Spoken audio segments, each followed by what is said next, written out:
This is the ATI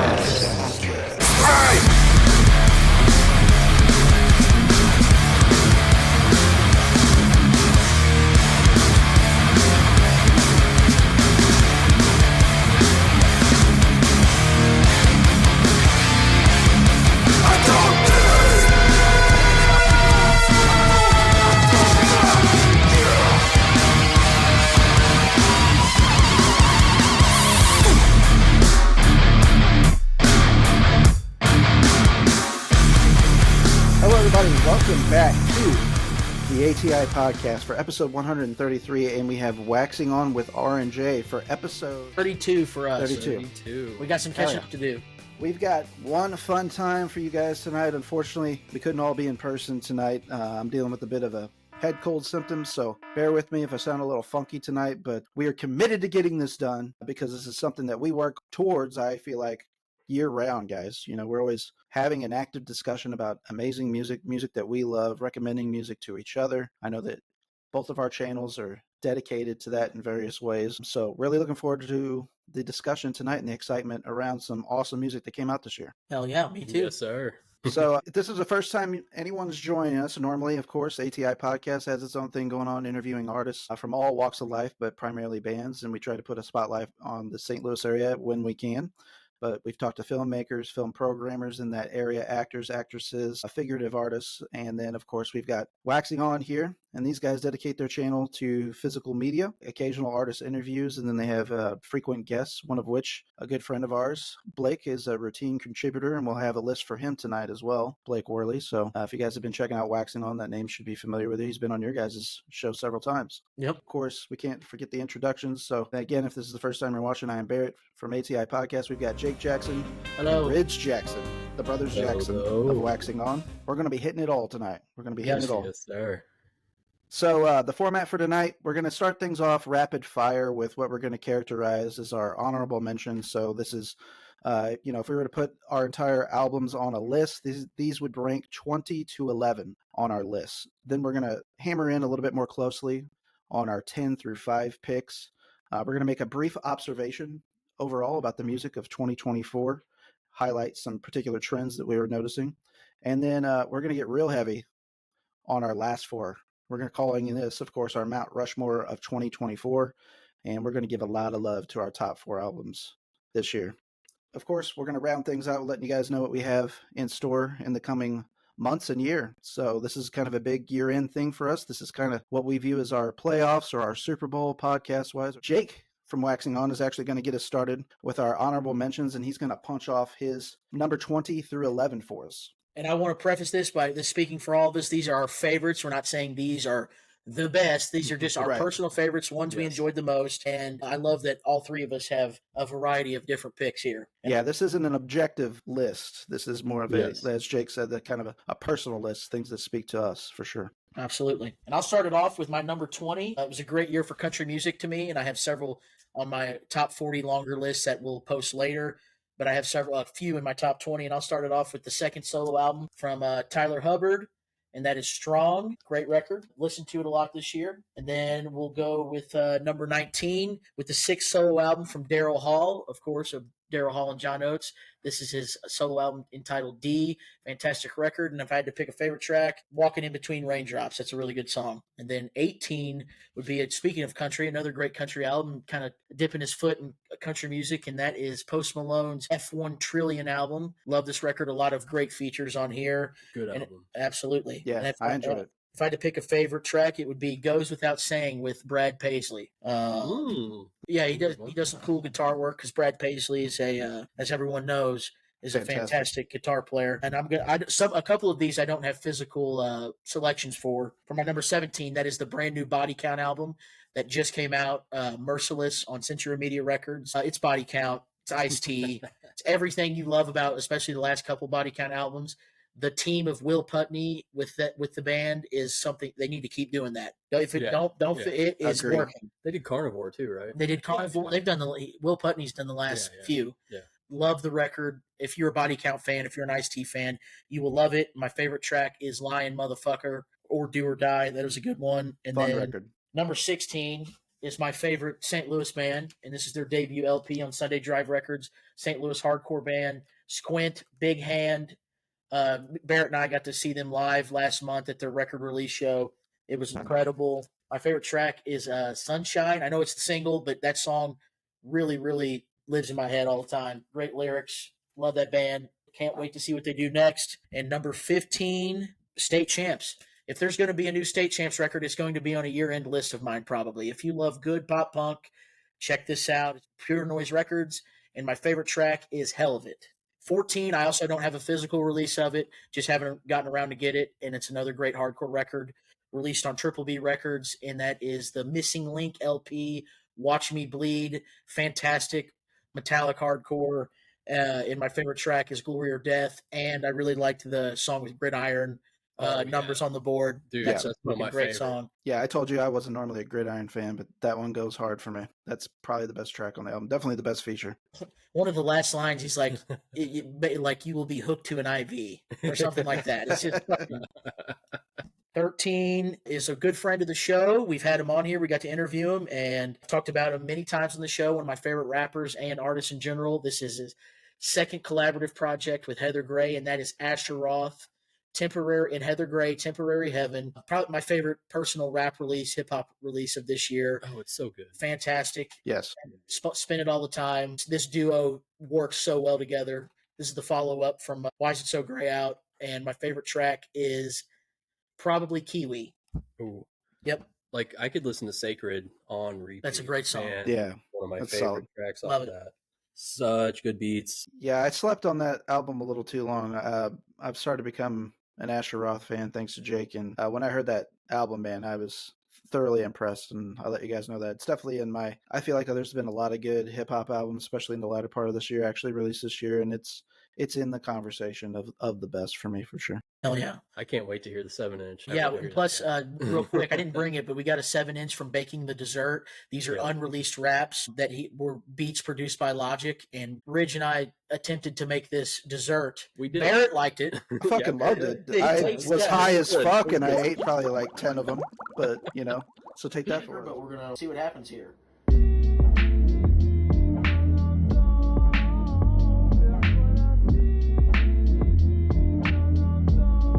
It's actually pretty good. Yeah, it doesn't look pretty. It doesn't look good, Yeah, but it's not bad. okay. This was a great concept and really cool idea. So we tried. Oh man. But we tried, and he sent it to us, and he sent a little note, and he autographed it. It was really nice. So Don't live like this life is too short. Only do what will ignite your soul. Hope it's tonight, cause there's no tomorrow. yeah. Love it. And then number 12 is another great hardcore Woo! record. This is a good one. Trail of Lies, Only the Strong, hard as fuck. Just Love it. great lyrics. Love the music. Features members of No Pressure, Regulate. I think there's a member of Candy in this band. And my favorite track is probably My Way with Danny Diablo, Lord Ezak, It's and good. Scott Vogel. I also love I love the Pat Flynn track. the Pat Flynn track is pretty wild. And I love Unbroken with Seb from Regulate. That's a really good record. Trail of Lies, Only the Strong, out on Triple B Records. Another great year for Triple B releases. Hell yes. Triple B And- is really making a big impact in the last couple of years. Absolutely. Triple B, Flat Spot, the Pure Noise. There's so many great labels out there right now. And then my number 11 could easily be in my top 10. Just got a physical release as of last Sunday, and that is John Oates of Daryl Hall and John Oates with his is arguably his best solo album he's ever done, and that is Reunion. I don't even know what to categorize the type of music, but it's like his like folky Delta like a- blues. yeah. I don't know. Usually not Kinda my folk kinda yeah, stuff. not my style, Yeah. but the lyrics and the songs are that good. As Barrett says, there's exceptions to every rule, and that's my number 11, John Oates Reunion. And my favorite track is probably Sonny Terry and Brownie McGee. You saw him this year as well, right? Yes, best show of the year. I was hammered and I was ecstatic the whole time, and I just Ran kept into saying, him in the parking lot. yes, I just kept saying John Oates after every song. John Oates. Love it. Yep. So John Oates Reunion is my number 11. Hell yeah. Okay, so that is Jake's honorable mentions, and now we're going to pass it on over to Ridge to get his honorable mentions, starting with number 20. All right, number 20, I have. Hyperdontia, Harvest of Malevolence. Good, old school, awesome sounding death metal. You can't get any better than that. Number 19, I have this one was a little new to me. I was a little late on it, but man, I finally got it about a month ago. But so good, hilarious name. But Mortal Wound, the anus of the world. It's full of awesome sound clips and stuff like that. I love the sound. They, like some of the best use of sound clips this year, in my opinion. Yeah, that's what I mean. It does, and it helps kind of like break up a little monotony of like the old school death metal sound. But it's great. And this whole release, like if you check these guys out, if you dig it, buy this because what's inside this booklet is so much fun. Awesome, also to look at while you're listening to it. But yeah, it's my number 19, Mortal Wound, Anus of the World. Favorite track, probably. Ooh, man, it's hard. Royally Fucked Forever. The last track is that's really good. That's the one I liked a lot. Yeah, I know that was one of my favorites. Dead in the Bush and Tunnel Rat also really good. We keep this moving. Number 18. This is one that I thought would be in my top 10, but this was such a strong year that it got pushed out. But that would be Pyron with Exhaust. Really mathy. If you like botch, anything like kind of like mathcore, and a little bit of death metal. Little bit of noise rock. It's got everything. It's really good. Fantastic. Pyron, Exhaust. Then we have the Doom Metal Legends, Coffins, Sinister Oath, that was released this year. Very, very heavy hitting. Released on Relapse. Amazing. You always know what you're going to get with Coffins. It's going to be amazing. It's going to be good. It's going to be heavy, thick, and dirty. Next, it will be my CD. CD, there we go. Right. Jewel case, too. Yes, Jewel case. This was released on 20 Buck Spin this year. Laceration, I Erode, fantastic death metal with soaring leads, really, really killer clean tone that like pops out. The solos in this album alone are just like make this what put it into my top 20. So good. Check them out. Laceration, I Erode. I've been following these guys for a while and they need to get more attention to themselves, but it'll come one day. So after that, we have, this is one I thought would be my top 10, but it's not. But it's a great record, but so many good ones. It's still fantastic. And that would be Chat Pile, Cool World. Great record. Flenser. Flenser. Released on the Flenser. I feel like I have to say that, like, what's his name? Like a Valley Girl? Yeah, like a Valley Girl. I was going to say, never mind. Keep it rolling. Okay.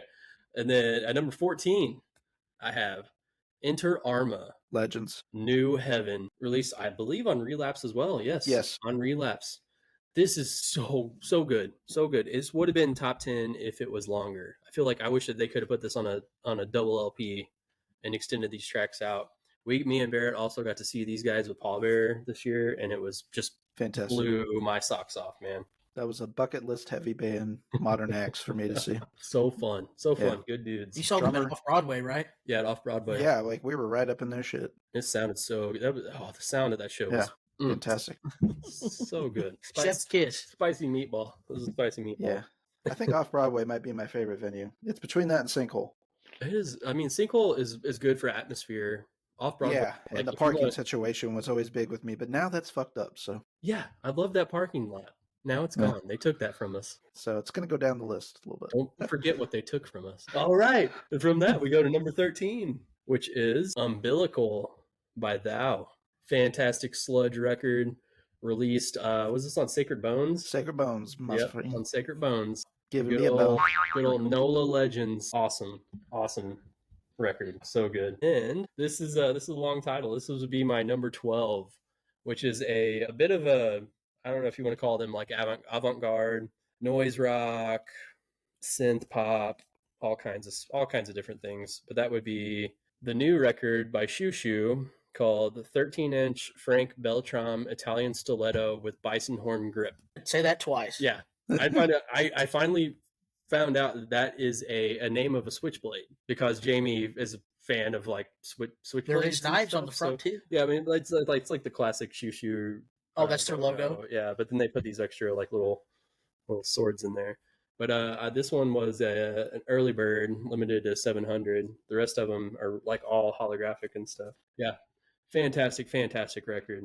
So good. This is another one I thought it would be in my top 10, but she didn't make the cut because a lot of good stuff came out. Great year for music again. My number 11 This is a record. I wouldn't usually put live albums or anything like that into my cut, but man, this is so good. And it's a band I've loved for a long time, and that is Black Magic Rituals and Perversions by Electric Wizard. Damn, she got her headlights on. She's got the headlights on. This was recorded in 2020. They kind of thought like they were done, so they just went and recorded everything in one take. And the sound of everything, just different takes on these songs is brilliant, and I loved it. But yeah, that's definitely, if you're an Electric Wizard fan, check that out. Oh, it's good. It's fantastic. Hell yeah. All right, so my turn. I'm going to go through my honorable mentions. At number 20, I have Planes Mistaken for Stars. Do You Still Love Me? Everybody thought this band was done, but they had some vocals in the can. These guys have faced a lot of tragedy in the last 7 years. Matt, their guitarist and backup vocalist, died in 2017, and then Jared died in 2021, the lead singer and guitarist. But he had all these vocal tracks in the can, and they pressed on, released the album. If you don't know who they are, legendary post-hardcore band, emo. Little old school classic rock influence in there too. You can hear. Definitely check out the track "Fix Me." Peoria, Illinois, originally these guys are from, so not too far from us. And went out to Denver, Colorado. And local boys. Yeah, kind of. At number 19, we've got some. Speaking of local boys, Casey Moe. Missouri Executive Order 44. This might be some of the most extreme sounding stuff in my picks, I think. Bike helmet hardcore is what they characterize themselves as. And fun fact, they got their name from the actual Missouri Executive Order 44, and that's when the failed assassination attempt of the Missouri governor by Mormons. Actually, the governor turned around. This is his executive order to kill all Mormons in the state of Missouri. So that's where they got the name for their band. Good to know. The more you know. Yeah, the more you know. Yep. Can't find those golden tablets now. Nope, sure can't. They got lost. They got burnt up. At number 18, a band that I had the pleasure of talking to this year, and legendary musicians from Verse and Defeater. We've got Love Letter on Iodine Recordings. Good record. I just want to talk maybe about the initial feels on this one real quick. As soon as I heard New Anthemic, the first single on this, and I heard Quinn screaming, just that first line, it shakes you. His vocals are just ahead of the music. Immediately it gets your attention. And I know like the first time I heard this, I just like started welling up in my eyes, and I didn't even really know the lyrics yet, but it just hit me emotionally. It just strikes a chord with you. That's a lot of what this album is. It's just wonderfully atmospheric, hardcore music. Emotional. Very emotional. Absolutely. On a great label too. Absolutely. Love Iodine's one of my faves. Yeah. Doing it right now too. Speaking of heavy music and top albums of the year, I think we would be frauds for not at least mentioning this one. And that, of course, is Knock Loose. Wonderful album that came out this year. You won't go before you're supposed to. Of course, Knock Loose is kind of breaking through that ceiling this year. And, I mean, they're probably the most popular hardcore band nowadays. I don't think there's really any contest to that. Of course, that was released back in May. 10 songs, 27 minutes, so it's a quick listen. If you've never checked out Knock Loose, or you've maybe just heard a few tracks and thought they're okay, but maybe not for me, they're new and they've really locked into their sound, I think, of what they're going to do going forward here. Yes. This is a great example of some great features. Highly recommend it. The Emotionless in White feature is actually pretty cool. Yeah, I agree. Which is wild kind of collaboration. I agree. And not a band that I'm into, Motionless in White, but they do a great job with this track. And the original Slaughterhouse is a fucking banger too. Yeah. On their album. So yeah, Brian Garris featured on Motionless in White album, so that's where this collaboration idea, I guess, started in Thread. It's great. I can't say anything bad about it. Next on my list at number 16, I have Cosmic Jokes, self-titled album that came out earlier this year. Hard Lord Records, Triple D. There we go, baby. Mm-hmm. Love these guys. This came out really earlier this year in January. 9 songs, 14 minutes. This was barbecue music for me this year. Every time I was outdoors barbecuing this summer, this album was in the rotation every single time. Love it. If you like bands like Early Bad Religion, that's like the best comparison I can make to that. Absolutely love that album. Fun times. At number 15, we've got Australian hardcore band. Another one to watch, folks. Speed, Only One Mode. Saw these guys for the first time this year. They brought it. One of my favorite live sets this year. Amazing energy. These guys are going to do just big, big things going forward. Can't say enough good stuff. More on these guys later. Absolutely. Yes. Next on my honorable mentions, we have number 14. We have the legend from Made Out of Babies, Battle of Mice, Cult of Luna, we've got Julie Christmas, Oh, one of there my she is. favorite female vocalists of all time. She was on our Women Who Rock episode that we did last year featuring women of music. She's just iconic to me. She'd be on my Mount Rushmore of female vocalists of all time. And on Red Creek Records came out this summer, June 14th. Highly recommend if you're familiar with her work or not familiar with her work. Got a little bit of everything for everybody, noise rock, post-hardcore-ish, very emotional stuff. She's just a master with her voice. She can belt one of the most terrifying screeches. Yeah, it ever. shakes your soul. Oh man, go back Absolutely. and listen to some of that old Battles My stuff. Oh, 100%. 100%. Ooh. We've got Gel at number 13 with the Persona EP that came out this year. Finally got to see these guys for the first time this year. One of the best bands in hardcore, in my lovely opinion. This whole thing's just 12 minutes long. First release with Blue Grape Music. They were historically a Convulsive Records band. This is the first release on Blue Grape, and just an absolute banger.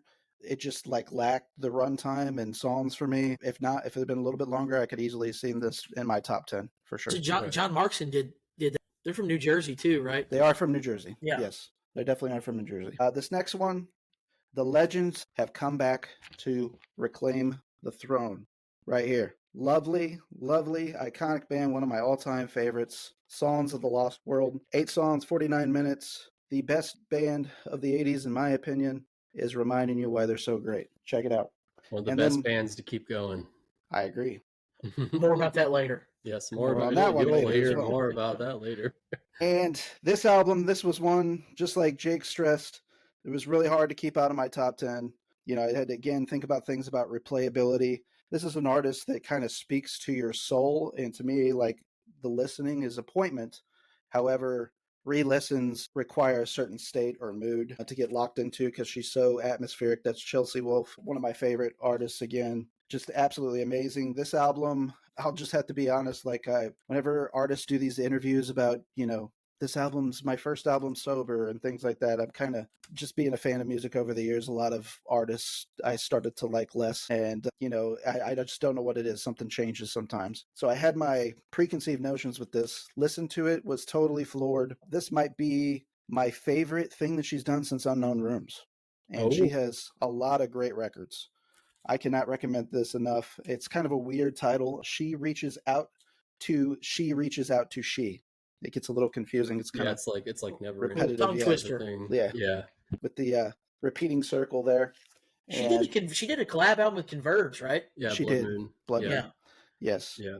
Wonderful. I'm coming around to that one. I just recently started listening Yeah. to it, so it's not on my list or anything like that.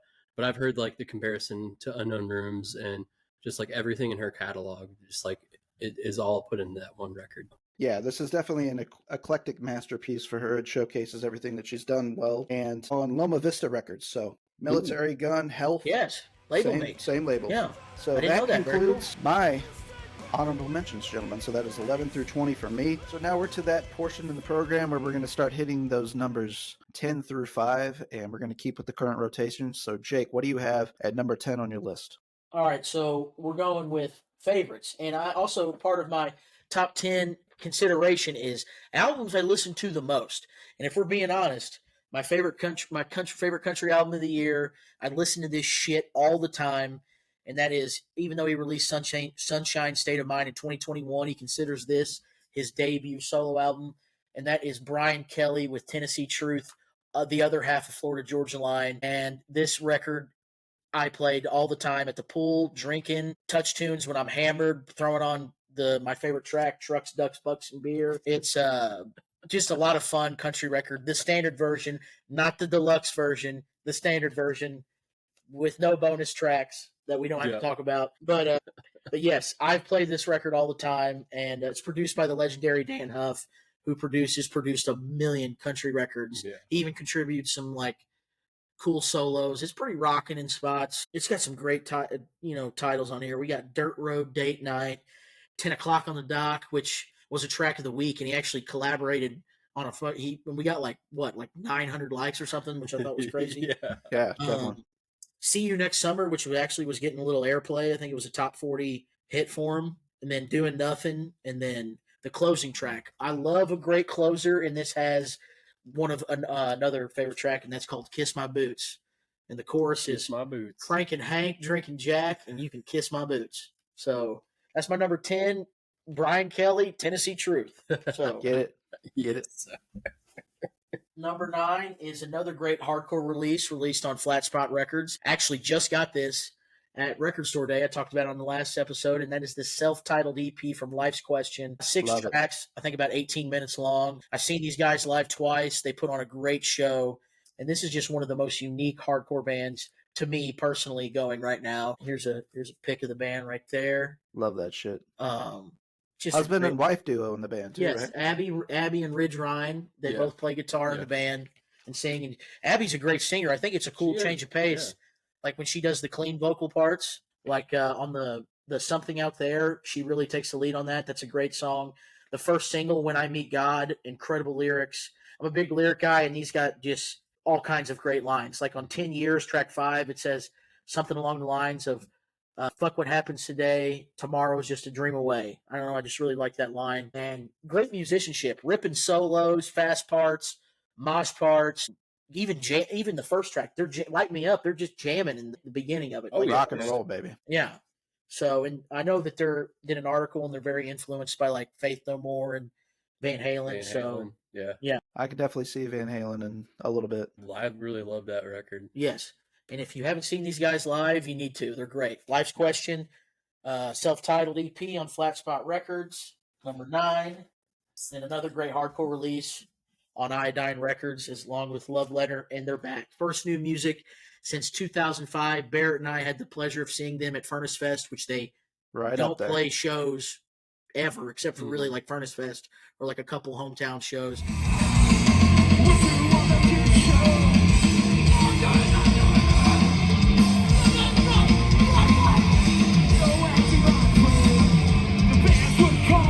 South Carolina hardcore legends, Stretch Armstrong, their EP, The Revealing. This has been on constant rotation since it came out. You know, it's one of those records or EPs where you know what you were doing and where you were at when it came out.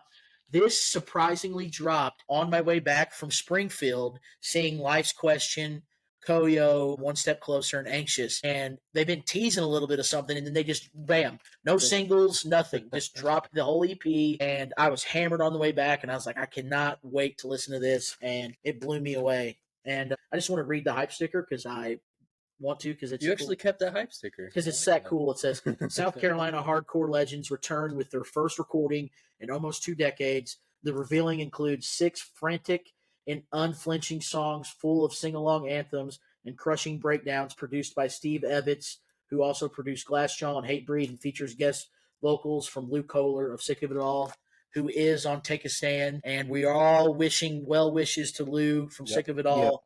And it was a very emotional moment during the live set when Chris gave a shout out to Chad from Newfound Oh, hell yeah. and Yep. Lou from Sick of It All. And then Definitely. they played Take a Stand. That's So, all song. Yeah. Basically saying like all the bullshit in the world and there's, people fighting, people got cancer and shit, real, so Yeah. yeah. Great EP. If you love Stretch Armstrong, you'll love this. And my favorite track is Still Believe Part 3. My number 7, Barrett and I had the chance to interview these guys earlier this summer. Long Island hardcore band, Stand Still, with their debut record on Days Records, Steps Ascending. That would be Stand Still. Fantastic. If you love the Long Island, literally, I'll read the hype sticker for you. Debut LP from Kings of the Long Island Sound. For fans of Taking Back Sunday, Saves the Day, The Movie Life, and Thursday.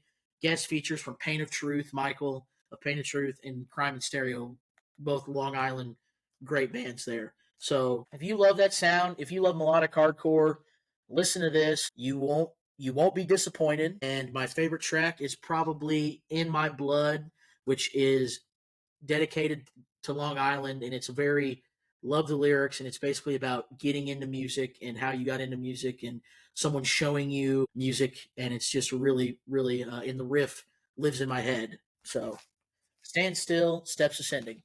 Top On 5 Days played Records. artists for me this year on streaming. Oh, really? Cool. Hell yeah. Yeah. I think they were number 3 or 4. I can't remember. But yeah, Yeah, they were well, in my top 5. That's one. You talk about barbecuing. I would put Yeah, that oh, on yeah. the list too. Yeah. Yep. And then number 6, along with the Haywire LP in January. Hell This record in January was like the first record. That and the Haywire were the first records I loved this year, and it still has remained in my top 10. Released all the way back in January.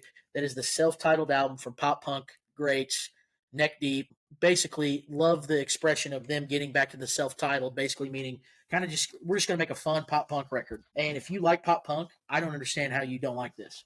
Like if you love pop punk, Good record. this is should be right up your other. And I wanted to show this one specifically because it's a cotton candy, Love that. Love it.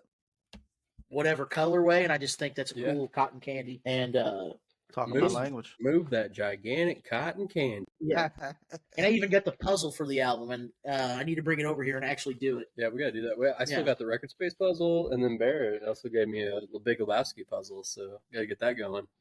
Got a lot of puzzling. Number 6, I just wanted to have one more quick thought about this, is that it was released on Hopeless Records. My favorite track is the last track, Moody Weirdo. And I just want to say, I sound like an old guy here, but like the band, them, State Champs, and another band we'll talk about of the pop punk scene in the 2000s, still putting out great records, and in 2024 is amazing. So Neck Deep, self-titled, is my number 6, and then my number 5. This album would qualify for me as Barbecue and Jams 101.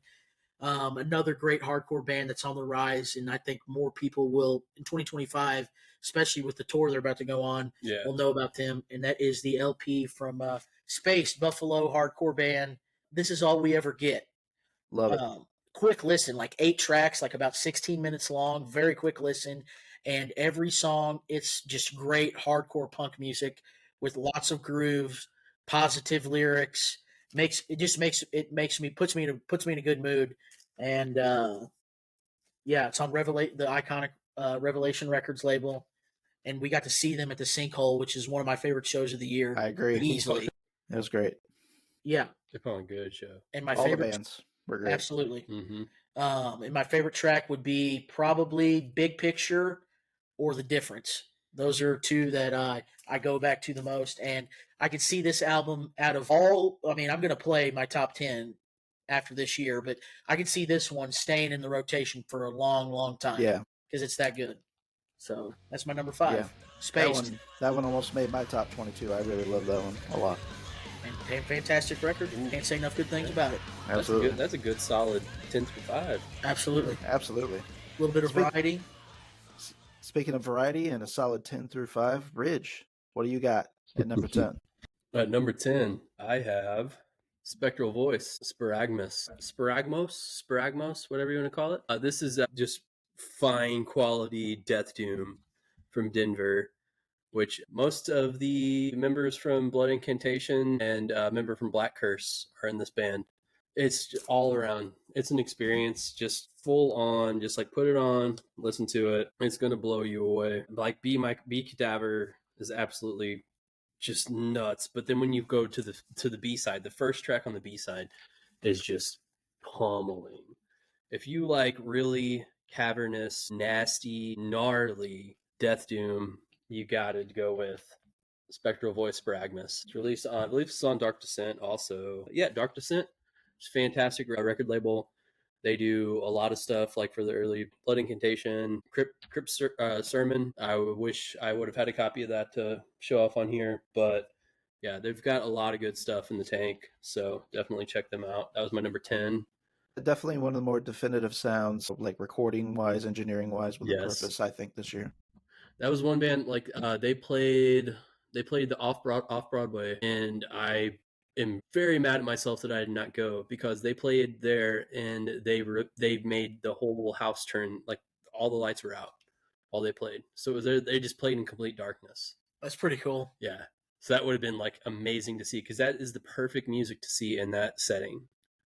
So it would have been cool. Got scared. But yeah, in the dark. You would have been scared. Yeah. You've been scared with all the scary noises. Yeah, I was a little no light. Yeah, you got Paul and all those guys in there, and for me, so Blood Incantations, most of those guys are sitting in my top 10 for sure, in multiple variations. But so we'll go with number 9, which would be from Huntley, Beating the Drums of Ancestral Force. Talk about a sound.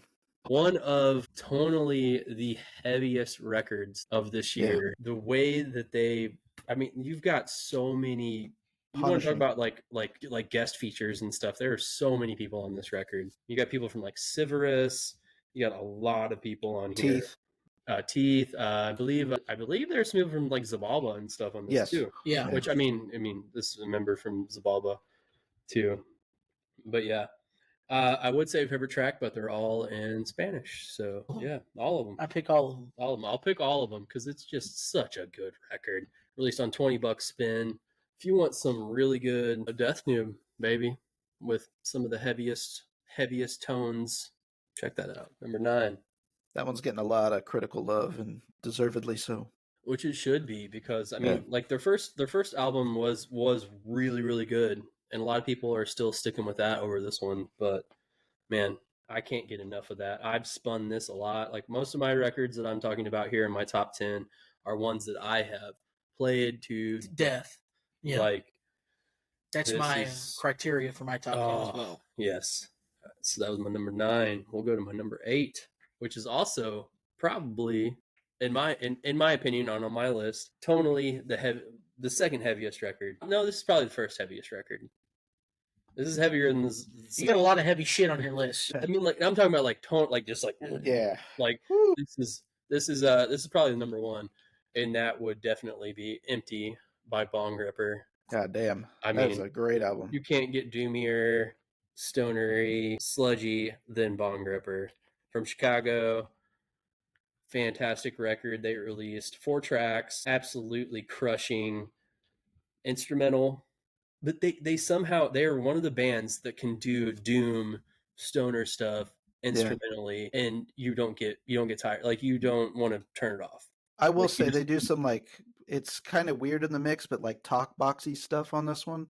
That's one thing that I really noticed stand out on the production on this. Yeah. Anecdotally, I have to tell you, so this was one I listened to late in the year as well, but I just so happened to have encountered you gentlemen right after I had listened to it. And I was driving back from the Better Lovers show, and I mistimed some edibles. And so whenever, I think the first song's called Nothing. So when that big bong comes in, bong, just that chord strike, I like immediately was like, whoa, and spaced out, missed my exit, had to take a 6-mile detour to actually get home. So yeah, that song, Nothing, will have you doing nothing very quickly. Yeah. If you're in the right state. So it's like nothing remains empty, or nothing remains forever empty, is like each track on here. But I got it on this like really cool Coke bottle splatter. Yeah, that is cool. I like that a lot. Got this from Meteor Gym, and no, I ordered this from their Bandcamp. Yeah, ordered this from Bandcamp. Yeah, fantastic record, man. Love that. It's like you're saying, it's the perfect like drive record. I mean, if you're on edibles or if you're not, it's the perfect drive record. I don't know. Sure. In my case, almost dangerous. All right, we'll move on from that. So we're going to a dramatic shift here to some really awesome synthwave kind of pop, dark wave. This was a big release for me this year. I discovered them early from a Bandcamp spotlight sort of thing, and went and listened to it. Then went and read about the band. This is a band called Topographies. The vocalist is actually Tolhurst, the original drummer from The Cure's son. Oh. So just automatically, like after I listened to it and found that out, it sparked a lot of stuff in my brain. This was released on Dark Entries. It's so good. If you like The Cure, if you like Depeche Mode, if you like New Order, if you like Joy Division, right up your alley. It's absolutely fantastic. I can't get enough of this. I mean, like I got this very early in the year, and it's a constant weekly spin for me. I love it. I mean, just the opening Night Sea, game over with that one. Chain of Days, never understood, but I mean, Interior Spring, I would probably still say the opening track, Night Sea, is probably my favorite one off of this record. It's just blows me away. Like, I'm not a lyric guy, but the lyrics that he's spitting in that first track, I love. And yeah, it's just all pretty much electronic, no drummer. I like the album cover. Stuff. Yeah, it's kind of a little trippy looking and stuff. I've talked about it in earlier episodes. Yeah, I checked out the album whenever you had it in the earlier episode, and I really liked it, and I forgot all about it because you guys update your playlist, and I listen to your guys' playlist. And I forgot all about it. I should have like subscribed to them or whatever on streaming, so they would have stayed on my radar. But then whenever you sent your list to me, and I was like, oh fuck, I forgot about this band. I actually really liked that album, so Right. go back to that one.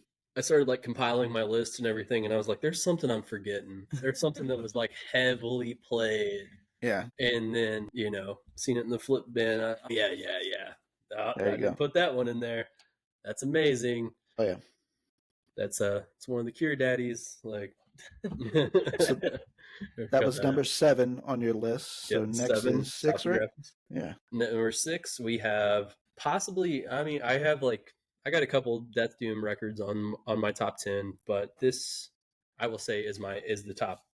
This is the cream of the crop right here, and this would be the Periapt of Absence by Mother of Graves. Fantastic Death Doom release. Everything on this record is just absolutely like the song structuring, I don't know, everything they do. It's just like struck a chord with me.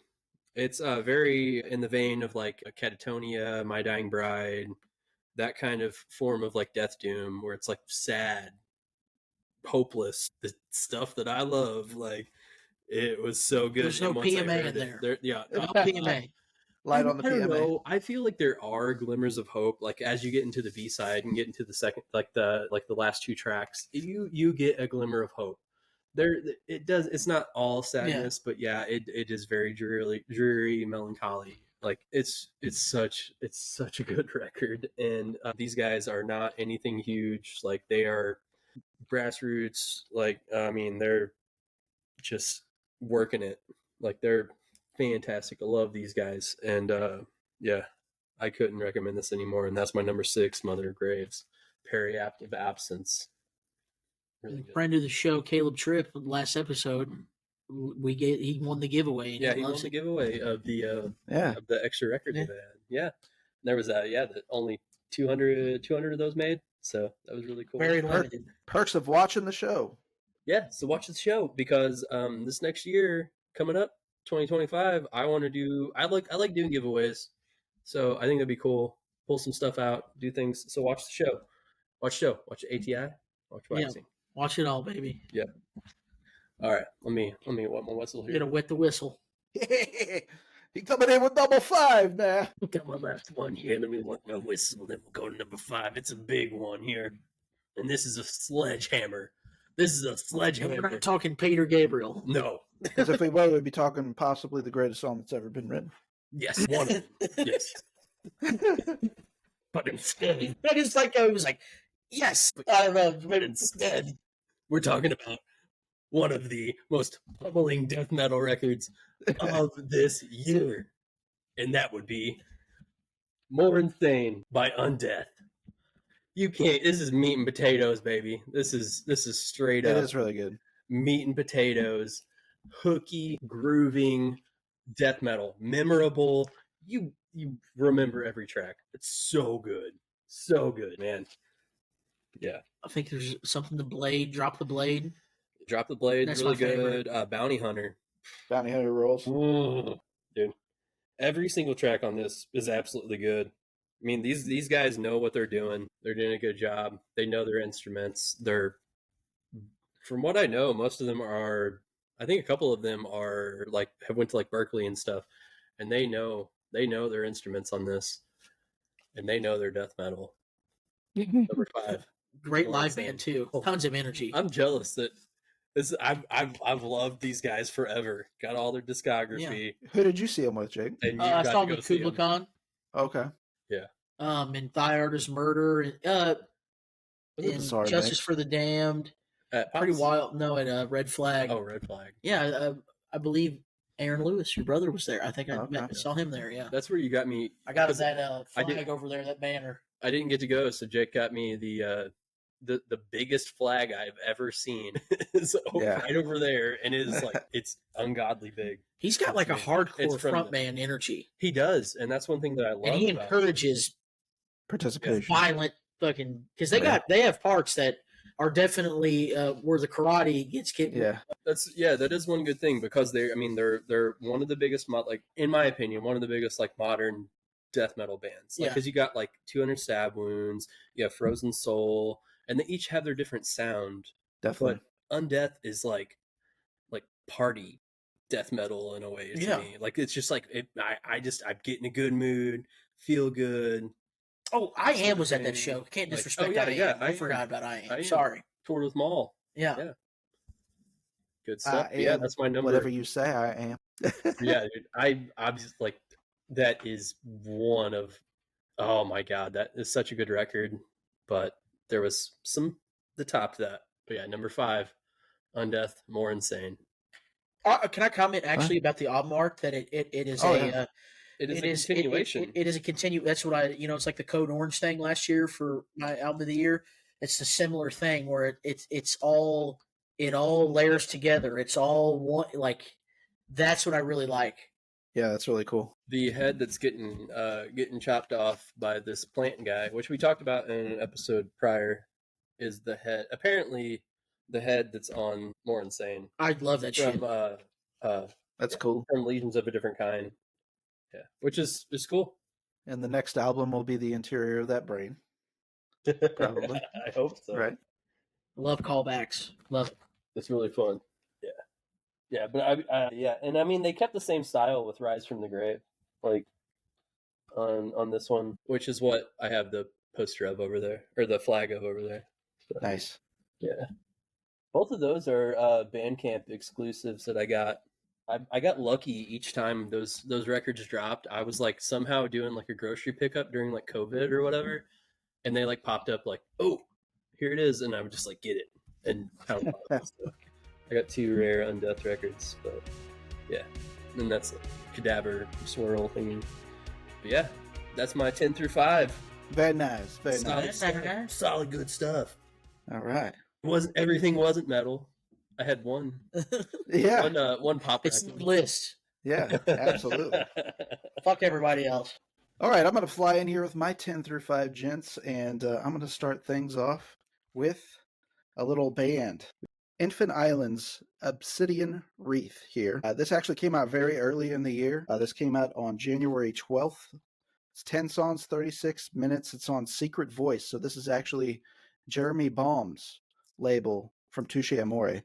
And he's actually done a couple really cool records this year. The Heavenly Blue record I'd recommend as well. And then Deathwish does all of the distro for Secret Voice as well. This is kind of a part of what I would call kind of the modern black gaze wave of music. So artists similar to Death Heaven, kind of who pioneered this present day sound about 14 whenever they started kicking things off. So if you like bands like Death Heaven, Glassing, Frail Body, Agriculture, even a little bit of Meth, you're going to like these guys. Where they kind of change from the other artists, they have these very moshcore-ish breakdowns like in their songs. So they go a little harder.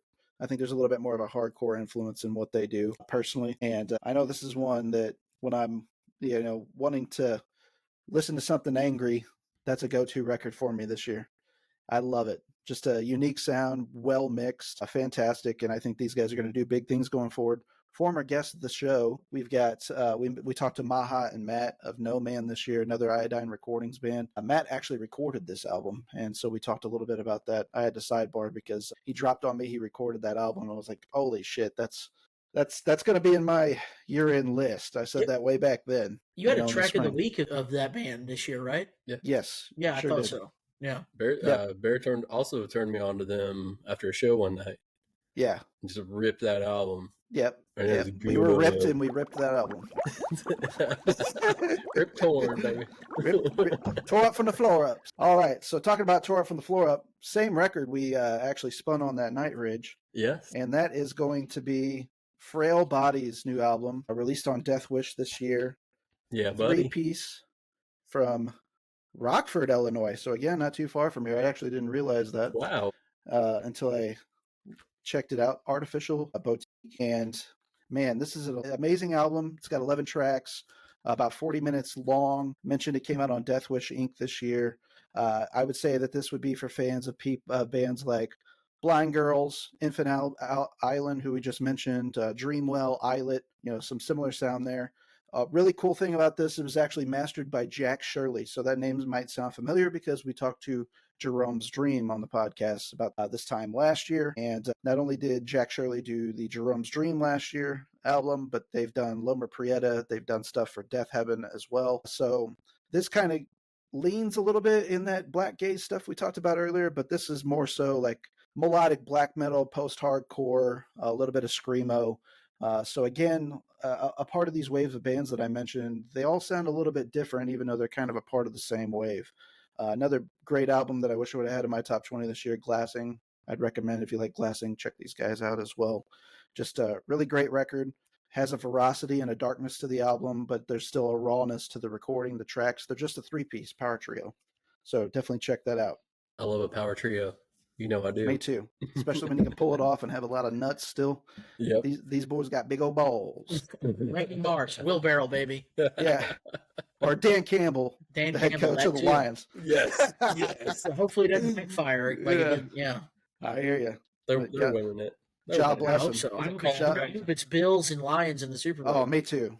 That was the best game this year, I think, as well.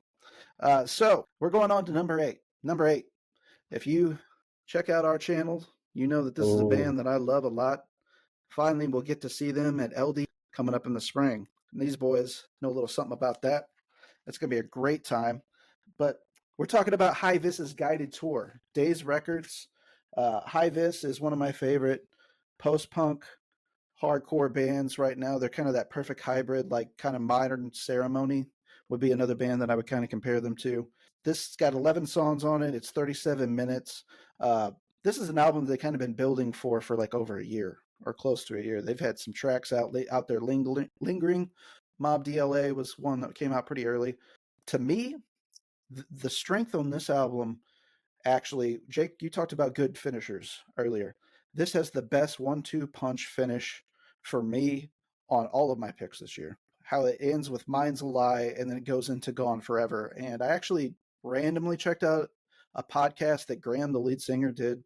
Not one that I normally follow. Couldn't even tell you the name now. But it was nice because Graham was friends with one of the co-hosts. Wasn't a very big podcast. So I think he was a little bit more open about some things thematically what was going on in the lyrics with this album.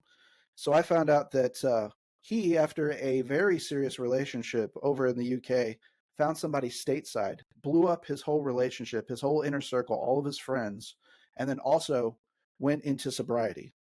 So like the most perfect storm of terrible shit to do to yourself at one time. He was going through that, and his some of that emotional journey is explored between those two tracks. And this is a band whose lyrics, again, I'm kind of like Ridge, like lyrics don't make it or break it for me. But whenever you do have really good lyrics, I mean, they're without a question, you're They taking stand things out. to a new level. And Graham's one of the best lyricists, in my opinion.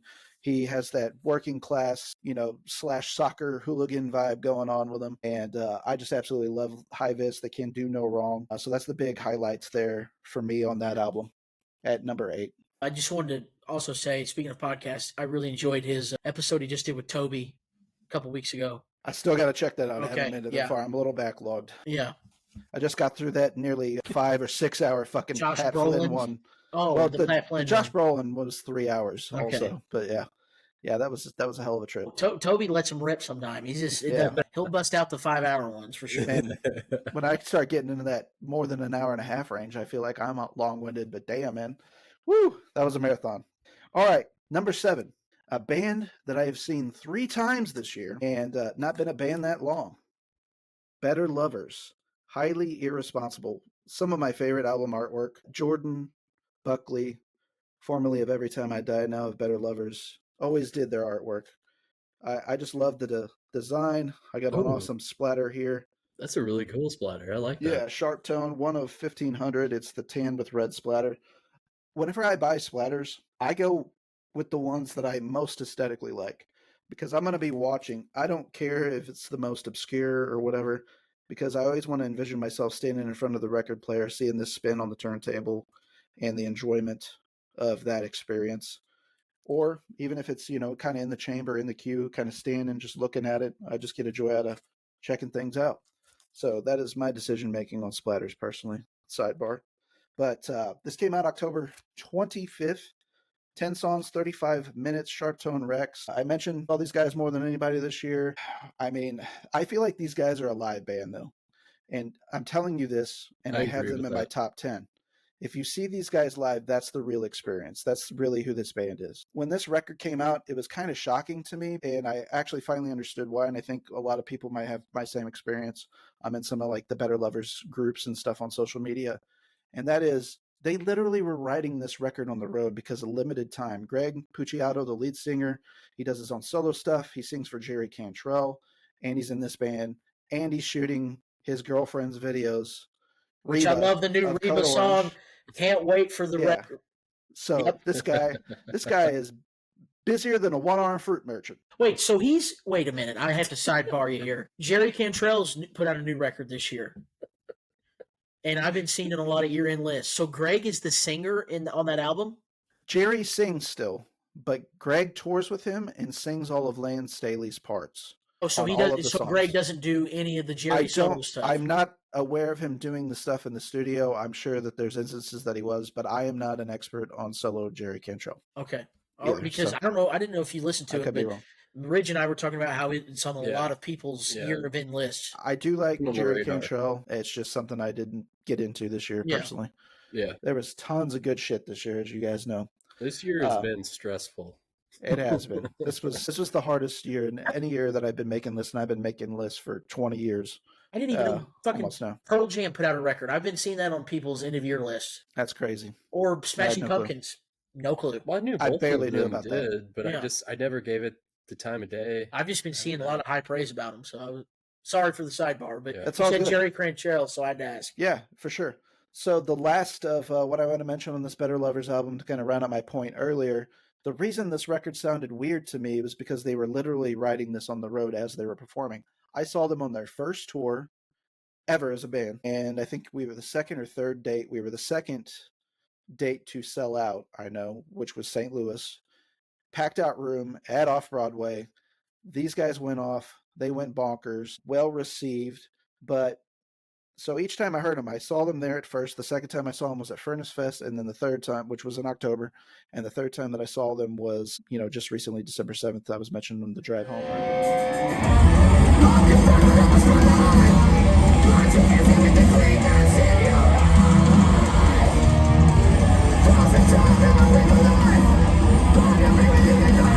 I saw them, they sounded a little bit different too. And the reason being was, again, I mentioned they were writing this record on the road, but Greg didn't even have his vocals down completely. He wasn't 100% decided on what he was going to say and when he was going to say it. Jordan said on a recent Downbeat podcast that there's live videos out there that these songs do not sound the same. They sound like entirely different songs. They changed them. It is because these guys are also busy with all the projects that they have going on. Will Putney, we mentioned him earlier, recording bands and 2 other bands himself that are active, Fit for an Autopsy and End. The guy is fucking busy as hell as well. So these guys are literally writing their music on the road. This is the only time they get together to play. So to me, that actually makes this album even more amazing, how it came out with such limited time. They put the pressure on themselves, and sometimes pressure leads to diamonds. So check out Better Lovers. I highly recommend going to a live show before you totally decide on them. At number 6, I have, boy, this is a beautiful one. I know me and Jake spun this one. We were coming back late from a show one night, hardcore, and that was Candy. It's Inside You. Relapse Records. Candy's one of my favorite hardcore bands doing it today. They also put out our EP about 6 weeks ago as well. And so this one I had more time with. I could make an argument for the EP as well. What I think this record does great is Candy has been a band who's always used nu metal as well as industrial infused into their hardcore. They have really dialed into that with this album, and I think that's the sound you'll hear from them going forward. The EP kind of echoes my observation there. Still yet a lot of that going on. It's got features from members from Integrity. It's got Justice Trip on a track from TUI and Angel Dust. And then we've got somebody from Trash Talk on a track as well. So some of my favorite album art this year as well. Candy, It's Inside You. I love that The vinyl. neon yellow. I'm always a sucker for that Yes. as well. I love And the album art. Props to Relapse. They are a company that if you pre-order a record, you are 9 times out of 10 getting it the day before it actually comes out. And the latest you'll get it is the day that it comes out. I think I got this one 3 days before it came out. So it's really wild to get it that early. think the Inner Arma, I got that of like three days before it came out, I believe. Yeah, I want to Something like say, obviously, albums come out on a Friday. I think I got that on a Tuesday, which is unheard of. Unheard of. So, at number 5, gents, this was really hard for me to take out of my top 3, but some shit went down, as you know, which we'll get Dude, into later. Understandable. But, man, Gouge Away, got to see them at the Better Lover show as well, Deep Sage. I know Ridge and I have had discussions about this. Band's kind of the newer trend of, releasing a single a year in advance, and then 2 months later you release another single, and before you know it, when the album gets here, half the damn album's been released. It kind of takes away from the wow of the experience when the album comes out for me. And I know it's like my kind of yelling at the clouds, get off my lawn moment right now. And I don't fault the bands necessarily for that. I know that that's kind of the game that we play present day. But this album, I think the only thing it had going against it is that there were so many. Idealize is on this album. That was one of my tracks of the year last year. That came out like early last year. So that's, that's been a single on this record for over a year. And man, what can I not say about this album? Of course, we've got Christina Michelle on vocals again. A Women Who Rock. She's worthy of that discussion. The drummer, Tom, he's an amazing drummer, really good drummer. Also the drummer for Angel Dust. I really like him. I really like his drumming. He's got kind of an old school sound with kind of that newer hardcore groove. All of his drum parts always have some sort of groove. And especially on this new album, it's really highlighted. I wanted to read something off this new album. This is going to wrap up my point for my number 5 here. So Deep Sage was written, arranged, and performed by Gouge Away. It was recorded live to a 2-inch tape at Atomic Garden in Oakland, California, with Jack Shirley. So we talked about Jack Shirley earlier. Continuing what's here. All songs were primarily recorded live with the band in a 1,000 square foot live room together, no click tracks or headphones. Vocals were mostly tracked with the band, but in an isolation booth. No computer was used for tracking and mixing of this record. Edits were done with tape splicing, punching, and or live mix muting. The mixing was all done manually on the console, then transferred to Pro Tools for mastering. So tracking, mixing, and mastering all by Jack Shirley, produced by Jack Shirley. Vocals on Space Out have additional parts from Haley Butters, Megan O'Neill, and Jasmine Watson. So wow, cool. The production of this album is amazing. I love that. I love the detail. And if you listen to this album with that in mind, I think it changes the experience and the appreciation for it as well. Masterpiece. Gouge Away, Deep Sage. Great record. Hell yeah. I love that extra little umph to make a record sound amazing and as good as it can be to go to vinyl. Behind, behind the recording of it. Yes. Yeah. In many ways, it's an old school way of doing things. That's how they used to, cut records back in Johnny Cash's day. You come into a studio with a live band, you cut it to tape.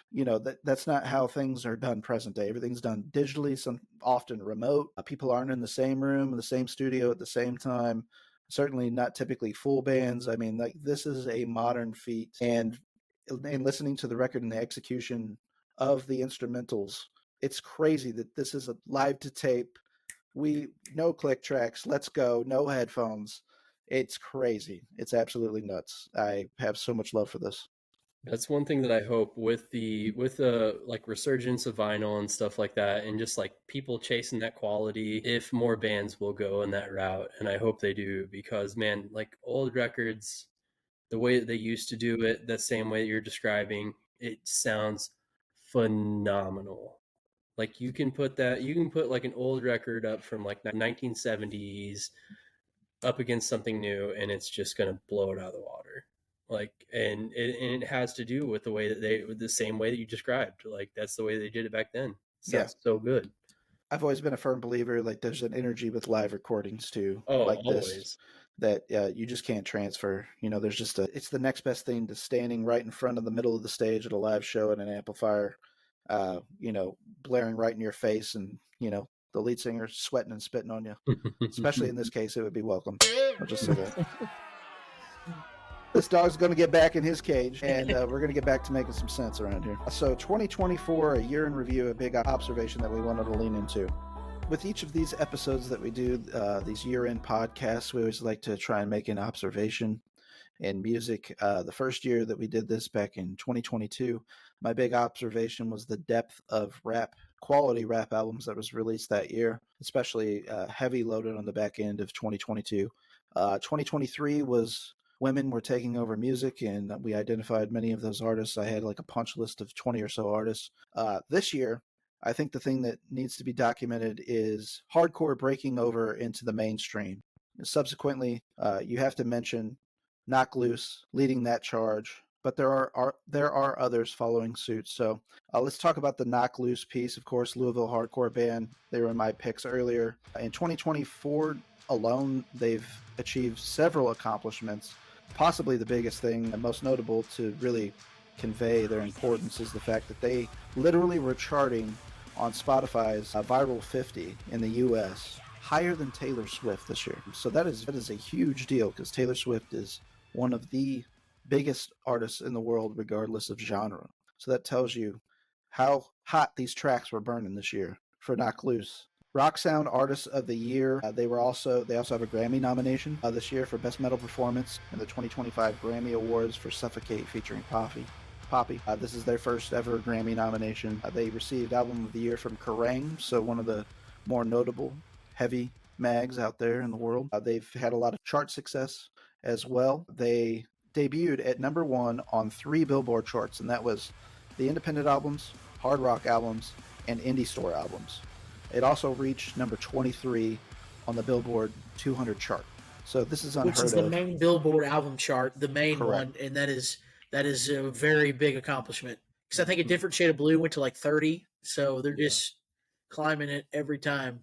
Absolutely. And then, obviously, this album is widely acclaimed by critics.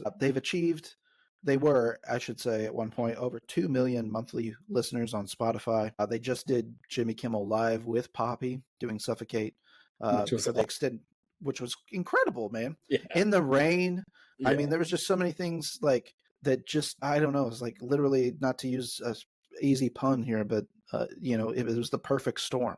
For these guys. I mean, it's just like indicative of the year that they've had. I don't think it hurt by any means that they played Coachella in 2023 and got a co-sign from Billie Eilish, again, one of the biggest artists in the world. They went viral for her side stage dancing and grooving to them. And they had a couple great singles in 2023 that I feel like kind of started this momentum. Knock Loose is kind of leading the charge. Is there anything on the Knock Loose point, Jake, you might be even more qualified to elaborate on? I love them. I will always have respect for them. I've seen them live more than any band. And they still take hardcore bands out on tour, and all of them are in other, Brian and Isaac are in Weapon X. Love them. And then Isaac is also in Inclination, and he worked on the new One Step Closer album. Like they're still connected. They still connected to the scene. They still remember where they came from, and they just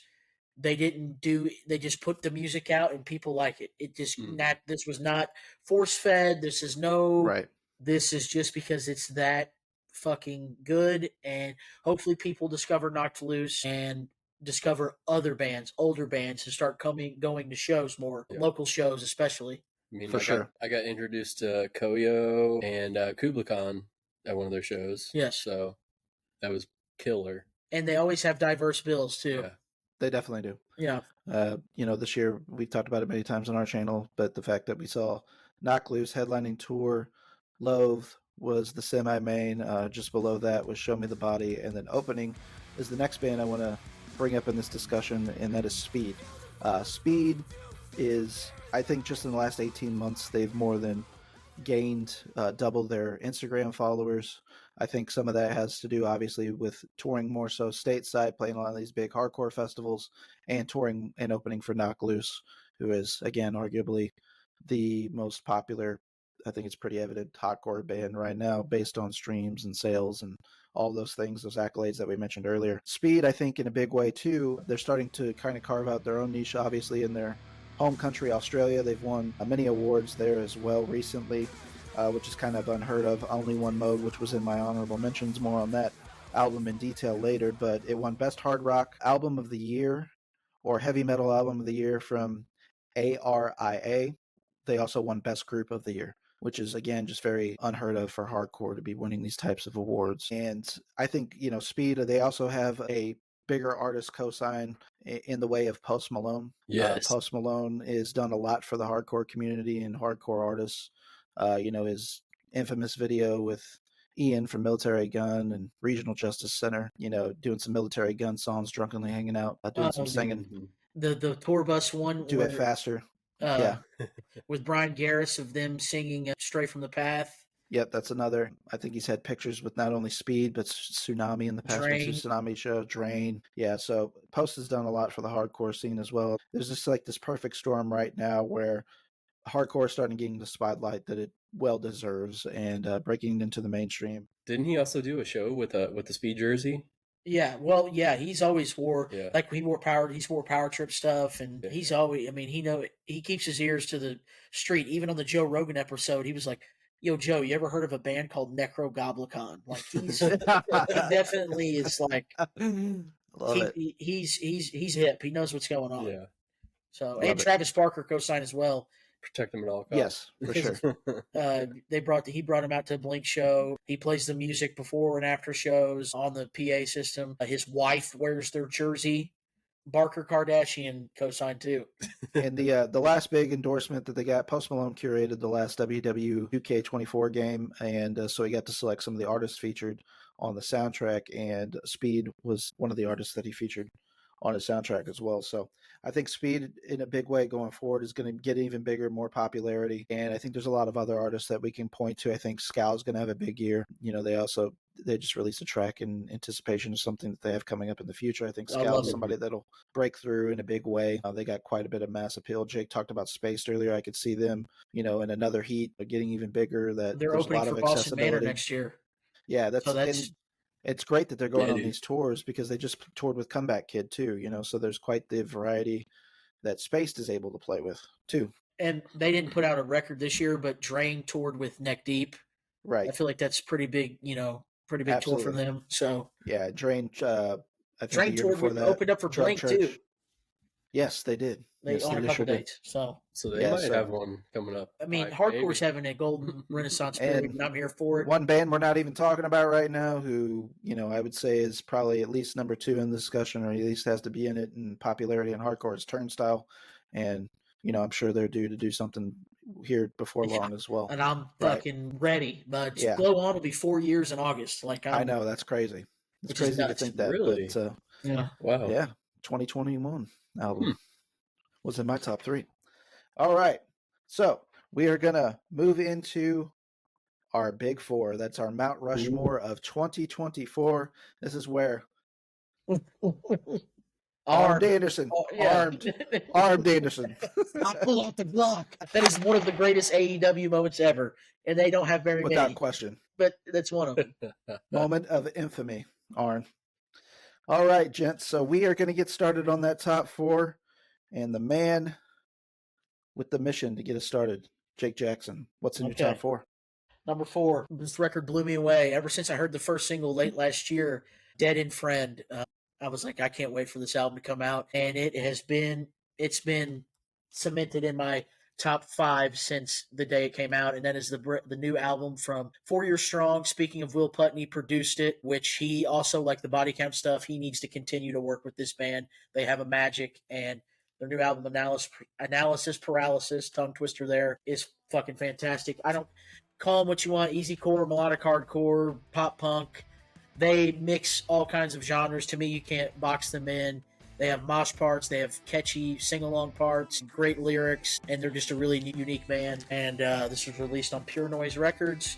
My favorite track would be Sucks to Fall in Love. That is one of my absolute favorite songs of the whole year. And I can't say enough great things about it. 4 Year Strong, Analysis Paralysis is my number 4. That song's got a great pocket to it, I will say. Interesting guitar tone. For sure. Like on that album, as soon as I to be honest with you, it's not something I would normally like, but it's something that every time I listen to it, I like it more. So, and they're another band live that a lot of energy, and I did see him at the St. Louis Music. The one the mini amphitheater next to Hollywood Yeah. Casino, which I prefer to see them in a smaller venue like I have before, but it was still cool to be able to see them, You them met story the so far. guitarist. Yeah, I as met well Dan Furnace at Fest. Furnace Fest and And- told him the new record's fucking amazing. And Which it And is. I was standing Great next record. to him during the Pain of Truth and didn't know it. Jake sends me a picture. Oh, we met the guy for 4 Years Strong, and he had just Who, hopped this guy? down and stood next to me. And I'm like, I think I'm standing right next to him. I texted him back. Yep.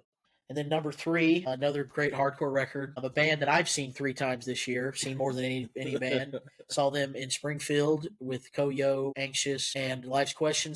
We saw them together at the Blueberry Hill with Prize Horse, Koyo, and Anxious. Yep. And I saw them at Furnace Fest, and that is the brand new LP from One Step Closer, All You Embrace, released on Run for Cover Records, produced by the mighty John Markson, who's right up there with Will Putney and all those amazing Taylor Young, all these great hardcore heavy music producers. Yeah, has a mix of hardcore, melodic hardcore, emo, whatever you want to call it. It's just a great record. Isaac Hale from Knocked Loose, we were talking about, contributes some writing credits on this album as well. The dude from Citizen, I can't remember his name, but the singer from Citizen also contributes some writing credits as well. So yeah, One Step Closer, All You Embrace.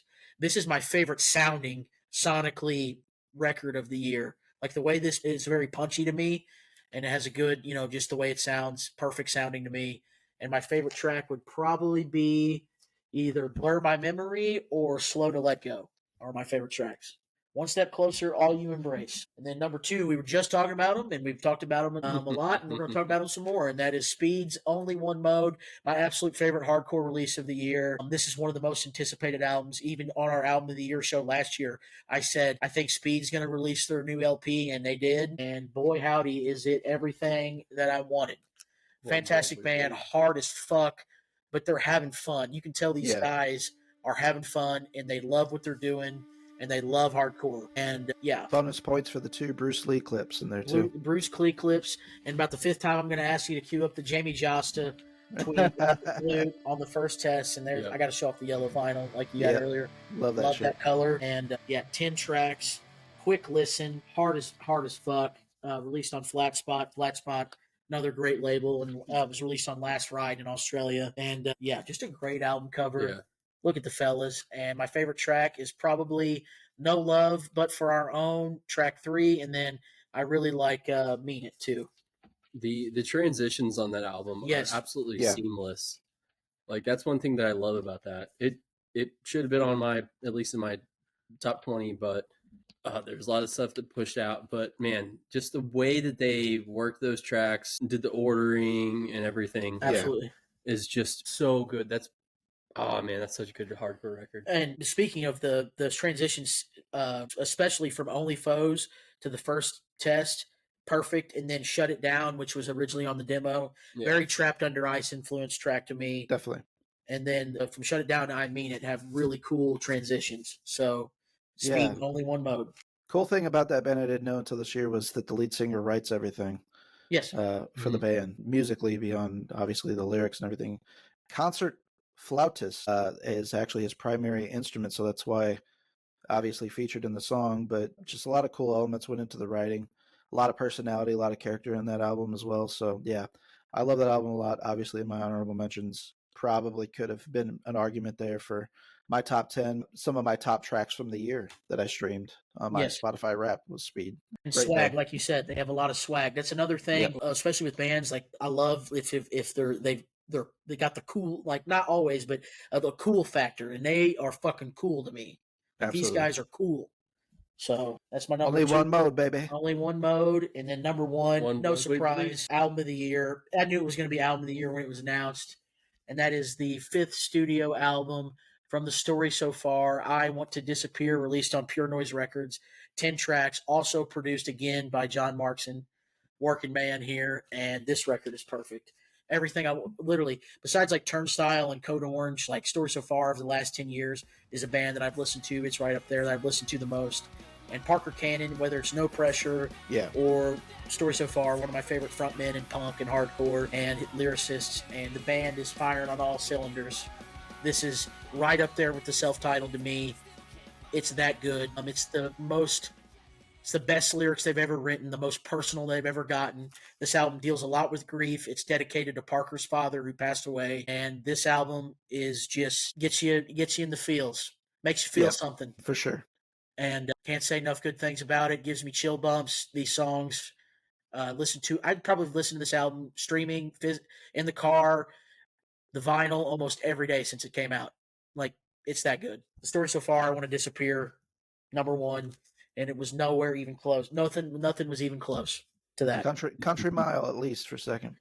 And they even have two unique tracks at the end with White Shores and the title track, I Want to Disappear, where there's even like some pedal steel. It looks like some like acoustic. Yeah, acoustic. Yeah. And White Shores has one of my favorite guitar solos of the year. Really a profound and emotional ending. Like, earlier when I talked about album closers of the year, that's something I definitely weighted heavy in my choices, was how they opened the album, how they ended the album. And this one has a strong case on both. I personally like the front end of the album more. Just like those first 3 or 4 tracks to me are just earworms. There's so many things, whether it's with the drums or vocally, melodically, that's going on, or this awesome transition from this part to that part. This was one of my most played albums of the year as well. Yep. And I just want to state my favorite track is track 7, Keep You Around. Nothing to Say is also great. And then Letterman, to me, is like, if we were doing like our singles last year or like song of the year, that would be I listen to Letterman according to Spotify, and YouTube Music and, vinyl. Like, Spotify was like 217 times.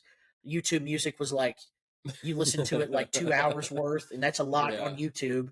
And then that's when you're tanked. Letterman is played every time I'm drunk. So yeah, story so far, I Want to Disappear, album of the year for me. I think we heard that at Styx earlier this week. We did, and I was fully tilted then, bud. 6 to midnight. Yes. All right, well, let's keep this enthusiasm going. We're gonna have Ridge with his Mount Rushmore of 2024. What you got, Ridge, at number 4? All right. So number 4. This is a band I've been following for a while. Bought all of their tapes over the years from Transylvanian Tapes Records now. Very, very good. Great band of like capturing that just like cavernous, suffocating kind of like death doom. And that would be Maze Envy by Severus. The instrumentation on this album is just beyond. Like the way that they structure all of these songs and meld them into each other is so good. Shrouded in Crystals is obviously such a good song. Labyrinth Charm, Leviathan Tomb, and the way they close it out with Garyon. It's just, you can't get any better than what they incorporated in this record. And this came out like February, I believe. It was an early release, yeah. And I can't get over how good this record is. Every bit, like the way they melt, every track goes into each other so well. Song structuring is great. You have some violins from I believe that one of the guitarists, and the vocals are just so good. Everything. After following these guys in the underground for so long and seeing them getting signed on a $20 spin and doing such a good record, I couldn't be prouder. And Fantano loved it too. Yeah. It's on his high on his list. Dude, it's just everything. Emotional. If you're looking for like emotional, well-written death doom, it's right there, buddy. It's right there. You got to chat with you both got to chat with one of the members. We did. Yep. With the drummer. And that was amazing. That was an awesome conversation that we had. That was one of my favorite podcasts. And one of the greatest like insights into this band. Like it was a lot of fun. It was so much fun hanging out with Aiden. I loved it. Yeah, Aiden's a good dude. We follow each other on social media and on Letterboxd. He works in the movie industry as well. I was hoping to get him for our movie year-end episode, but he just wasn't available. We couldn't make it work. But yeah, I love that dude. Buddy, they're getting ready to go out on like a European tour and doing all kinds of like cool stuff, which is much. They already are in Europe, aren't they? I think they might be. Yeah, which is what they need that. Definitely. I mean, the way that Alonzo and Daniel's like guitar work on this album just blows me away. Everything. I don't understand how they came up with a lot of the things, but it's so good, man. I think Aiden said Alonzo had actually wrote out, orchestrated the pieces and like hired out the musicians to come into the studio and track that. So those are like live streams, There's so much with technology nowadays, MIDI patches out there, whatever. You can achieve a similar sound, but I'm sorry, you can always tell the warmth of a real wind instrument or a stringed instrument when it's being tracked. Which Alonzo is a part of the, like, does a part of the stringed instrumentation. Like he did it on the last tape release. Just so good. Yeah, great So album. good, man. Number 4 is Severus May's Envy. My number 3, this is a sledgehammer right here. This has been in a heavy rotation for me. There we go. Ever since I got this record. I think it was released in April, maybe May. That would be Lifeless Birth by NECROT. Hell yeah. Such a good, heavy, riffs, baby. heavy death Drill metal. the fucking skull, man. Death metal, just straight out. It's just relentless. You're just punching.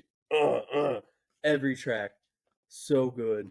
Man, Drill the Skull, Lifeless Birth, Cut the Cord, Dead Memories, Winds of Hell. So good. I listen to this constantly.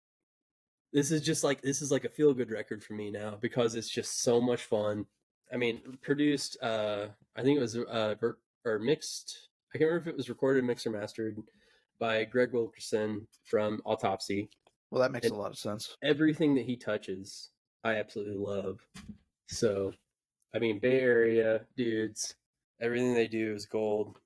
NECROT is one band not to sleep on in the underground. I mean, you got the cool cover. Yeah.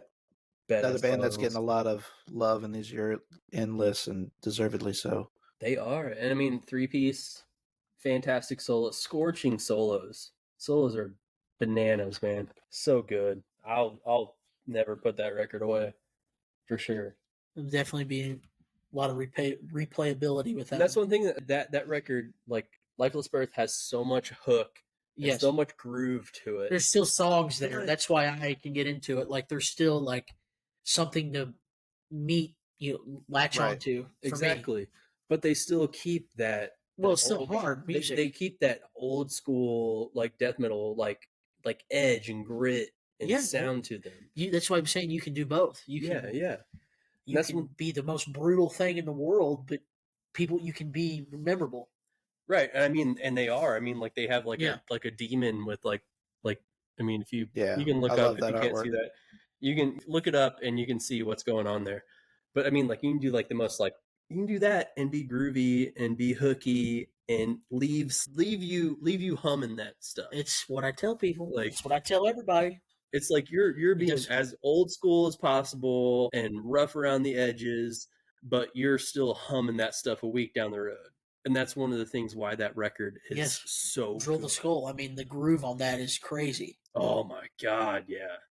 The drumming, it's just, buddy, love it. Put my whistle there. That was my number 3 with NECROT, Lifeless Birth. Moving on to my number 2. It's been on a lot of people's lists these days. Rightfully so. Best records to be released in a long time, in my opinion. But that would definitely be Blood Incantation. Absolute Elsewhere.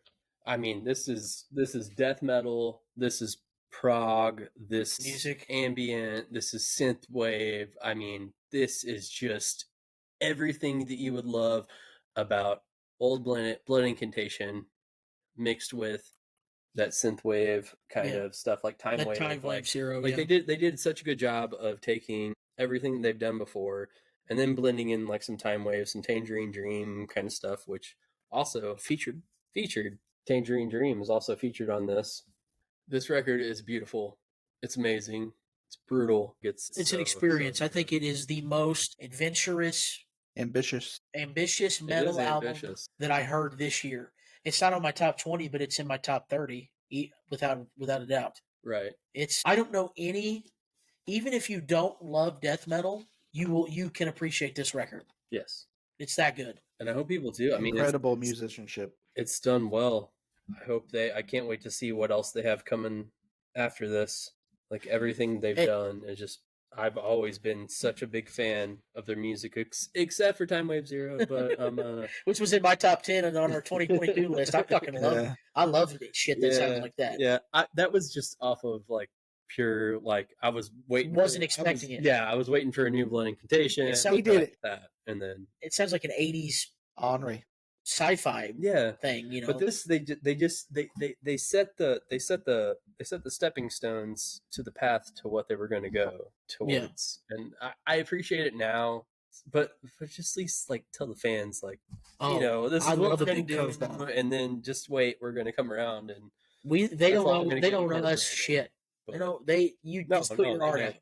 Yeah, this is For all. sure. This is all also like recorded, I believe, in Berlin, around like where Brian Eno did a lot of stuff too. So Like the dude from he did a lot of stuff with Roxy David Music. Bowie, Yeah, Roxy yeah, Music. Like, I almost said Brian May, like the dude from Queen. no, Brian Eno. Like, I want some of my favorite stuff that he's ever done. He's done some soundtracks and solo work. I mean, he's He done did tons of shit. like all the Berlin. He worked with Slow Dive. David Bowie. Yeah, the records. 70s records. The Berlin era of David Bowie. Brian Eno did all of that, and so yeah. Number 2 of the year, Blood Incantation, Absolute. I swear, Good shit. fantastic, man. Oh, here we go, buddy. Oh, here we go. Drum All right. roll, please. My number 1 is it's an emotional one for me. This is one that I think for the past 2 years we've been like bringing up, like, when is this gonna happen, sort of thing. This is gonna be your number Like, one every time. Sure. It's gonna be my number 1 every time we talk about it. But I've been waiting, and finally, Here we go. first You got it. album in 16 years from. Oh wait, it's out of place. Can we do a drum roll again?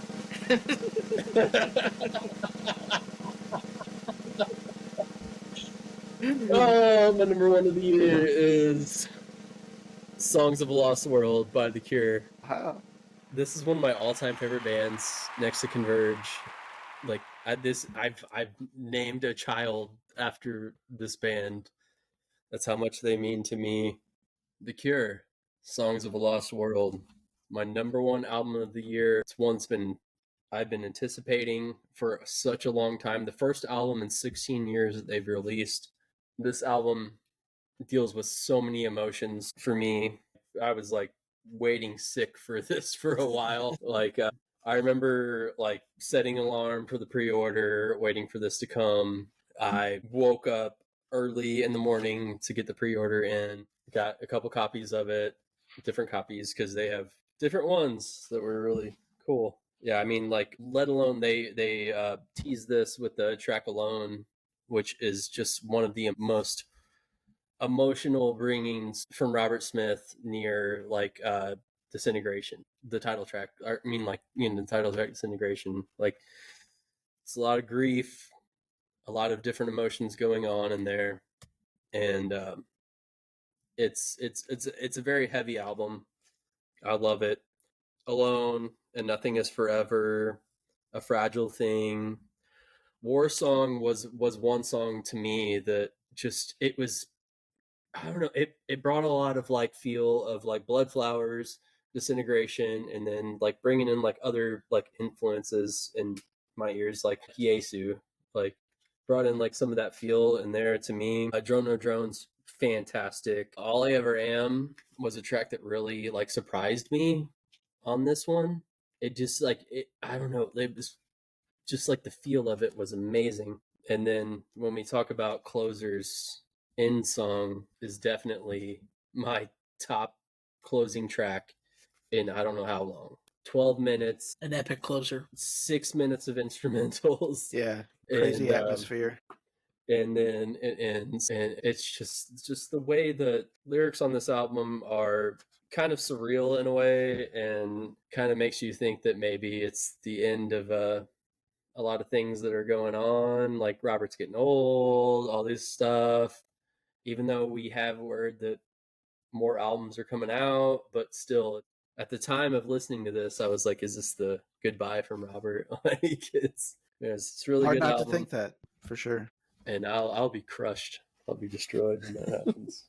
But yeah. This could have easily been in my top 3, 4 this year. The only reason I didn't have it is because I just didn't have the replayability. Yeah. For me, because The Cure, again, kind of like the conversation we had earlier on Chelsea Wolf, I don't want to passively listen to The Cure. Like to Right. me, I feel like you prostitute out the experience. You know, Right. to sell your point, really is they're a very emotional band. They mean a lot to me. Ridge, you know, Disintegration is a desert island album for me. Mhm. That's an album I would say that kind of helps define our bond and friendship. So The Cure is as equally a special band to me. You know, there's nothing that Robert Smith is a deacon, a deity. Yes. He is a religious figure for me in my life. You know, like I don't have many idols. He's on that short list. Right. I will Like say. I feel like The Cure is like my Beatles, like sort of thing. Sure. Like Why not? one band that. Yeah. So you're getting a little. I know that's a very important band for you, Ridge, and one of my favorite artists all the time. One of your favorite artists all the time. Something that we bonded over. You have a daughter named after Yeah. one of their songs. Letter to Elise Yeah. off of Wish. I named my daughter Incredible. Elise off of that, and they're one of the bands that just like they've had some lulls, but they're so solid. Back in a big way. Like as long as you got Robert, you're good. And then they brought back, such a good album. And thank you for dealing with me while I'm getting emotional about that album. Songs of the Lost World. Songs of the Lost World, #1. So beautiful. Amazing album. Well, I'm gonna lighten the mood right now. Here we go. We're gonna slide in with my top 4, and number 4 is Thou.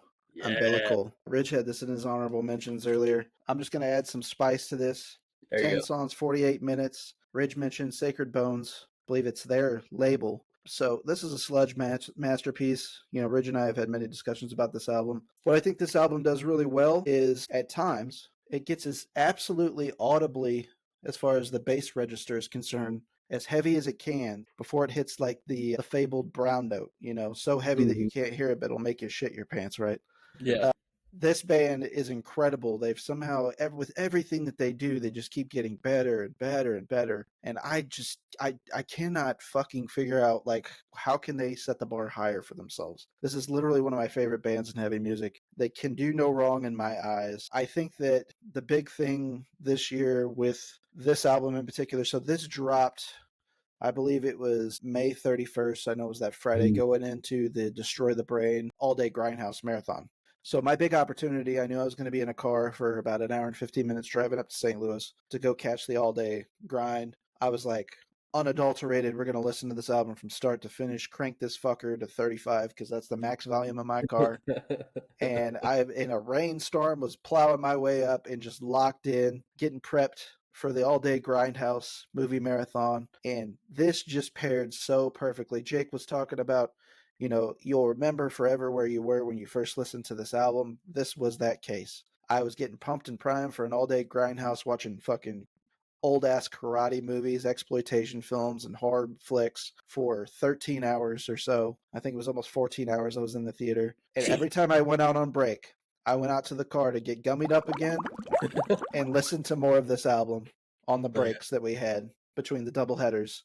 And then I went back in. So whenever I did promo reels for the ATI podcast and our attendance at the All Day Grindhouse to help, we do a lot of stuff with Andy Triefenbach over there at destroythebrain.com and all the late night Grindhouse events that they do up in St. Louis. I started to promote the various films and the programming that they had and kind of chronologically journaled the event with tracks that fit the mood from this album. So Andy had somehow never heard of Thou, which he likes a lot of heavy music like we do. And that was his first hearing of Thou, and he immediately was sold on them. He started sending me Thou clips constantly. Like, he's obsessed with Thou now. So, you know, I just think that, you know, this is a band that if you like heavy music and you just want to throw somebody a curveball, throw this at them and see how they respond. Thou and Umbilical, these guys are of the best. They do amazing covers. This was a huge pandemic band for me, much like Chat Pile and Portrayal of Guilt. Thou was probably in my top 5 artists during pandemic times. They do amazing covers of Nirvana. They've done amazing Soundgarden covers. I mean, I've heard them cover a lot of artists. They're just a really incredible band. They do work with Emma Ruth Randall, other great albums. Great. That was amazing. These guys are so good. I could go on and on about Thou. Got to see him still. Still got to see him. Go to New Orleans and see him. Yeah, I guess we'll have to, won't we? Another album mentioned earlier, and that is Chat Pile. Yeah. Cool World. This is one of my favorite bands doing it today, Chat Pile, the Flinser. I got the special Silk Spring you got the Obi strip edition. on that. Well, it's the silk Is it? screen. Okay. It looks like an OB strip, but it's got a full backing. It's got this. Oh, okay. Nice. This was Oh, extremely wow. limited. I actually got this. This sold out like within 15 minutes. This Yeah, print. yeah. You already Oh, ordered. that's cool. Yeah, you ordered your copy like well before I got mine. Yeah. Yeah. I said this is one of those that you set a timer for, boys. here. Yep. Chat Pile is one of my favorite bands. You guys know that. God's Country was my top album of 2022. It's still regularly in my rotation. I saw these guys finally in October of last year, and they actually played one, if not two tracks, I know, off of this album. They said, "You guys want to hear some new songs?" And I was like, yes. And they didn't even release it. It was Funny Man was the first one that they played, which wasn't even in like, I think it was like the third or fourth single that they released for this album. So it wasn't even like up front, one of the first singles that they released. So it was kind of weird to me that they were playing it out live that early, but wasn't like at the forefront of the singles that they released. 10 songs, 42 minutes. My personal favorite tracks are Shame, Camcorder, Tape, Frownland, and Mask. I absolutely love this band. I obviously have chosen some of their tracks for tracks of the week this year. I know Ridge has as well. I believe Brandon has as well from Nodnard's Closet at Ozin. We are all big fans of Chat Pile, not too far from here, OKC. Okay, see. And they also got that same lead in their water as we do. Yep. From all these fucking wonderful mines and everything else. We got a Chat Pile in our backyard, literally, Ridge. We live only 7 miles from each other. We can see it in the distance. Brother, my whole yard is chat. Underneath there. But Cat are hanging out every day. yeah. Shame is one of my top favorite songs off of that record. Man. Oh man. Such a good record. Such good work. Those guys can do no wrong. They'll forever be one of my favorite artists. Everything they've done has been fucking masterful. Didn't they release look this forward to album what's on happening. October 11th this year? Yes. Unironically released it on the same day as the Korn debut 30th Yes. anniversary. Yeah. And heavy Korn vibes, we must add. Yeah, they love Obviously, Korn. If you've never for sure. heard Chat Pile, Mhm. a lot of Kornish riffs, right? So that's just evident, and it's, in full force on this album at various times, once again. All right, my number 2, gents, I don't have a physical for.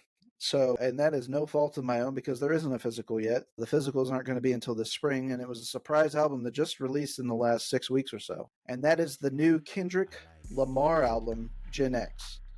Well, Absolutely the best rap record of this year, in my opinion. You guys know I'm a big Kendrick fan. I've talked about Kendrick on the channel before. Kendrick was in my 2022 list with Mr. Morale in my top 10. This is his best album since To Pimp a Butterfly, at the very least, already, right out the gate. Kendrick is back with this confidence. I think this Drake beef kind of shook him awake this year. I'm not going to go on and on about the Drake beef. I'm sure there's more qualified people out there to talk about it than me, and at this point, everybody knows about the Drake beef. So really the only major new things that have happened recently since he did Not Like Us, which isn't even on this fucking album, which is beyond me because Euphoria is not on there either. Yeah, Euphoria. And both tracks, you could see kind of where Kendrick was going musically. That kind of presents itself here. But those are two of the hottest tracks this entire year because of the beef, the feud, which I would say, I think objectively and also the team I'm rooting for, Kendrick came out the better of in this entire situation. Don't Now tell Drake lies is about trying me, and I won't tell truth about you. you. God damn. Hell yeah. They Not Like Us. 100%. So yeah, this came out 11/22/24. It's got 12 songs, 44 minutes. As soon as I heard Squabble Up, I knew it was going to be my favorite song. It didn't matter what came after it. It just had the beat, the groove, just the flow of Kendrick's lyrics. And what Kendrick has started to do in his last couple of albums as well is to change his voice. I've never heard a rapper take such a hard shift in how he presents himself, and he can emulate 4 to 5 different voicings at times, and it's not as drastic on this album, I would say, as what he did on Mr. Morale, and I could point to examples on that. Check out our episode. I'm not going to get on Mr. Morale kick here, but Kendrick is really pressing himself as an artist, and he's back to this hunger that he used to have, in the early to mid 2010s. And Drake done some fucking woke up the Kraken. I'm gonna tell you that right now. He's doing a lot of cool shit. He's using a lot of every single song on this album is a sample from something, and it's over the years of music and illusions in his music videos and the artwork to other work. So people like Marvin Gaye, Luther Vandross, Biggie, Tupac. I mean, these pop stars and one-hit wonders, like everything on full display here. I can not say enough great things about Gen X, the new Kendrick Lamar album. There's even You know, he uses a sample of Nas on the song by Nas One Mic. He does a continuation too of his Heart Part series. Drake kind of tried to pull the rug out from under him in the beef. This is the only other mention I'll make to the Drake beef. And he named his song The Heart Part 6 in one of his battles back and forth this year to try and steal that away from Kendrick. So Kendrick dropped the normal "the" and just called his song Heart Part 6, but it continues Kendrick's introspective, narrative-driven lyrics where he kind of talks about his life and his career and how he's progressing as a human being. And he kind of talks about how his former rap group that had like Ab Soul in it and stuff, like he takes responsibility for not really getting off on the ground because everybody kind of pursued their individual careers and his started to take off unexpectedly. You know, he didn't really anticipate the success he would have right out the way, which just shows you the good guy that Kendrick is. Like, he doesn't have to fucking be this vulnerable with the public. Like, this is why I love Kendrick Lamar. Case in point right here. He's not afraid to show vulnerability, and a lot of people in the rap game see that as a weakness. My favorite thing about this album, though, I will have to say, is the features. SZA is on a couple tracks. She's the only person that's famous that's on this. Kendrick literally used, and I hate to use this term, but I think it's going to convey to, just the normal audience, the passerbys, but he used no-name artists on his features. So LA rappers, so people that would be a part of like the current West Coast hip-hop scene, particularly in the LA area, would be the only people that are familiar with these guys, probably largely in most cases. I'd never heard of any of them. Not that I'm like the rap expert, but incredible features. Like, they just absolutely killed it. And Kendrick is going back to the community, investing in the community, and bringing these rap stars up. We talked about Knock Loose earlier, bringing people up. Kendrick's going back to his community. He's going back to Compton, pulling some of these rappers out of literally the ghetto and getting them some attention. And I really I'm going to be checking out all of these artists in the future and what they do. Just incredible features. Everyone knocked it out of the park. Can't give enough love to Gen X. Agree with your point. It would be higher on my list, but just it came out so late in the year that I'm going to be listening this a lot more next year, and I will be getting a physical for sure, because it's easily the best thing he's done since To Pimp a Butterfly, Man at the Garden, Dodger Blue. Love it. Two are my favorite tracks on the record. I love Kendrick Lamar. Yeah. To prove I'm not a poser here, I did pre-order the Dodger Blue Turntable Labs exclusive print of this album. So looking forward to getting that in the spring. Yes. Hell yeah. Absolutely love Kendrick Lamar. Will always be a fan. Happy to have him at number 2. And if you look at my Stats FM account, that album, literally every track on that album is in my top 30 tracks that's been played in the last 30 to 60 days. Been burning that one down. All right, gents, we're at my number 1, and we're going to polish this thing off in a big way with a band that we all saw this summer, Prize Horse. Yeah, buddy. This might be, if we're talking social media follows, monthly subscribers on streaming, this might be one of the most obscure bands that we talked about in our entire episode. One of the most amazing bands, too. And they are coming up in a big way this year in particular. Ooh. What I love about Prize Horse is they're a part of what we talked about earlier, this mix bill thing that's starting to catch back on, that I feel like people are craving, quite frankly. Prize Horse is played primarily and almost exclusively with hardcore bands. They played Sound and Fury. When we saw them, they played with Koyo, One Step Closer, and Anxious at the Blueberry Hill in the Duck Room. New Morality Design release as well. So, they do a lot of partnership with Days Records in particular. So typically on the harder end of the spectrum of music that they release, I would characterize these guys as more alt-rock, shoegaze leaning for sure. So not what you would normally think whenever we say those album titles, or those labels, excuse me. And then the print I got is this smoke print, which I really like. I always like a good smoke print. I don't know if that's showing up pretty well. Love a good smoky.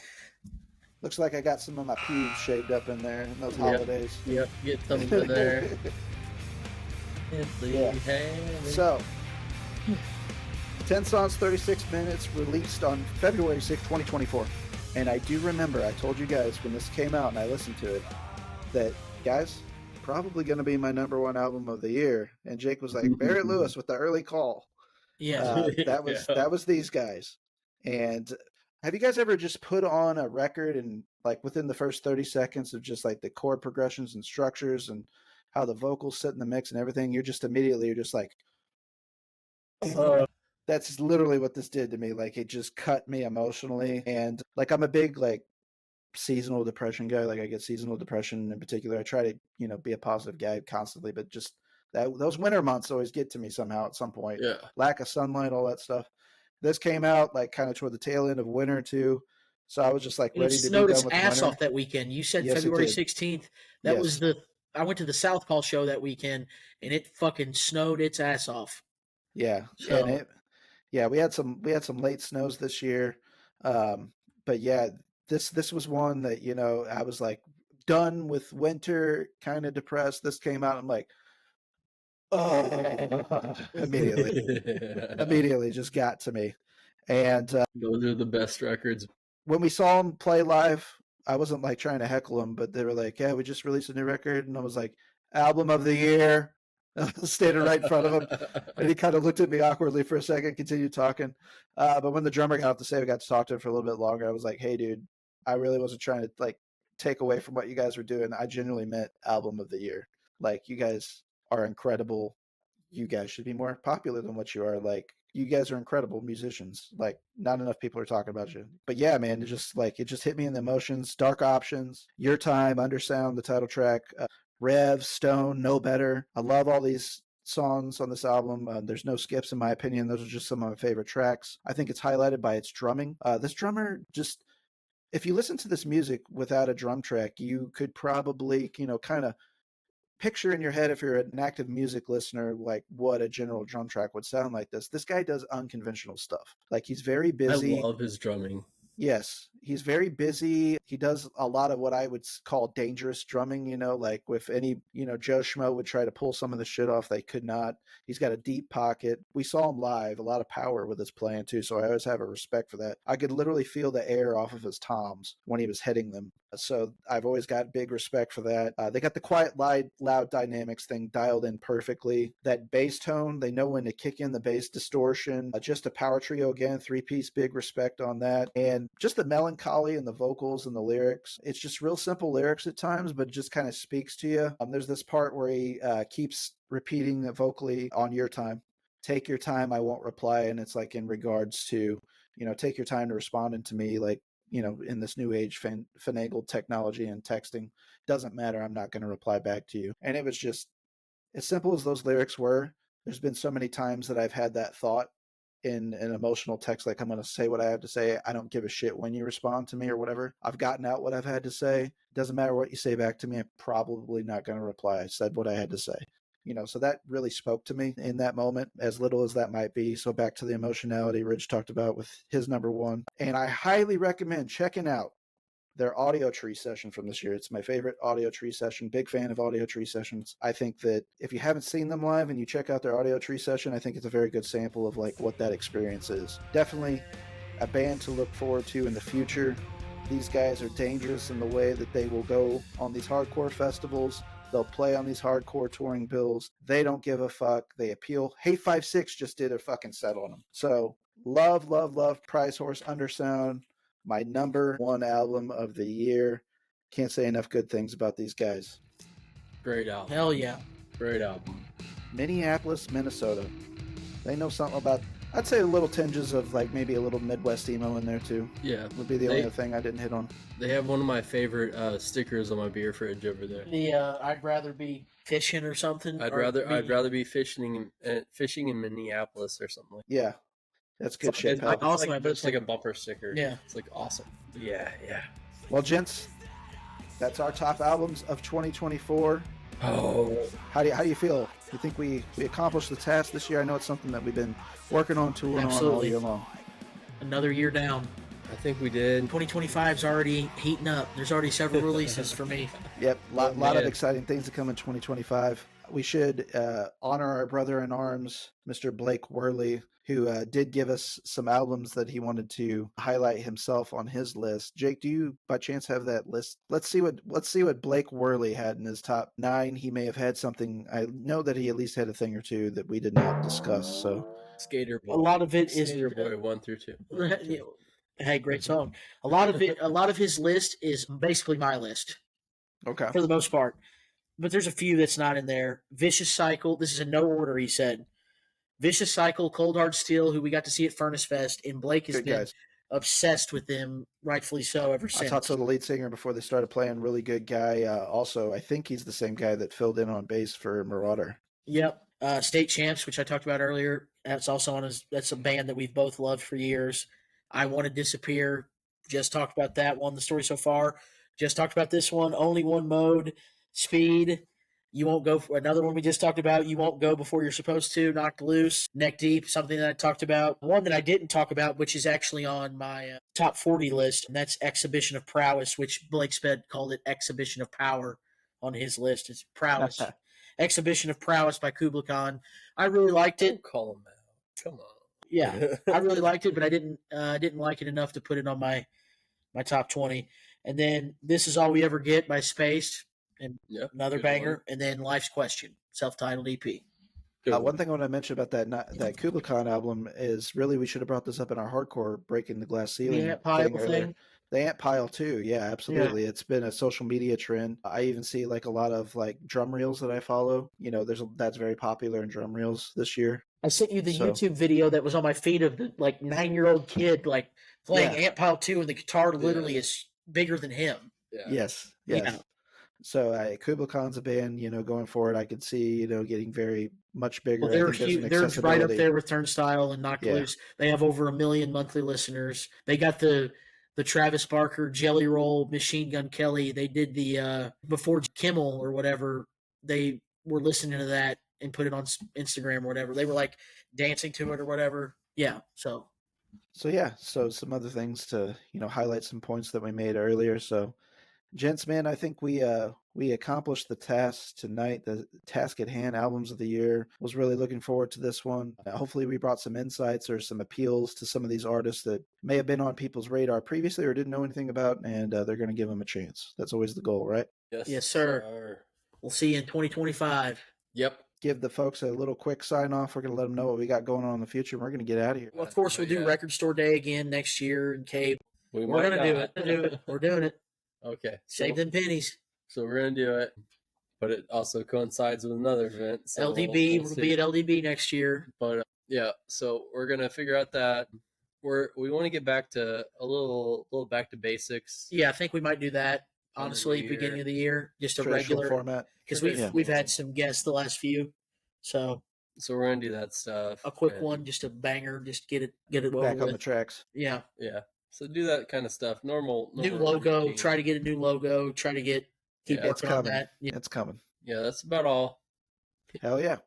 Well, on the ATI side, we've got the Glom episode. If you're listening to this now, my interview with Glom, a shoegaze artist, heavily influenced by bands like Yuck, Sonic Youth, with a little bit of a pop element. Really had a great discussion. I think a lot of folks are going to really like getting to know what's behind the music in Glom. The next episode after this, we're going to do our top TV shows of the year. That's going to be a collab with Ed Oz In, as well as Films of the Year for 2024. And that's going to wrap up our season 3 programming.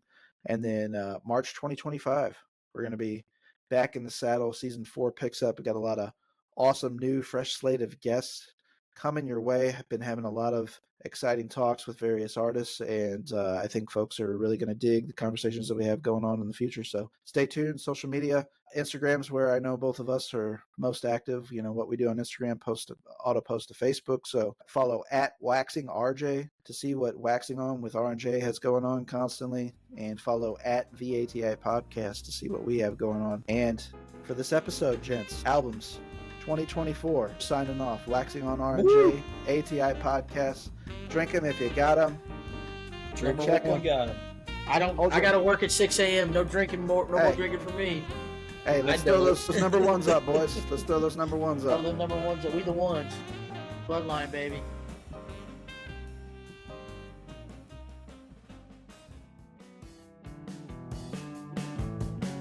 Hey there, this is Barrett from the ATI Podcast, here to talk about what we have going on the ATI Podcast Network. First, we'll start with Waxing On with R&J. The format of Waxing On with R&J is audible selections made exclusively by our hosts and brothers, Ridge Jackson and Jake Jackson. Waxing On with R&J is sure to tickle your inner eardrums with some of the most vile tones you've ever encountered, and conversely, ear candy with pop melodies, focusing on spotlighting underground and rising artists. Waxing On with R&J is another outlet of the ATI podcast community to bring awareness to many musicians' craft.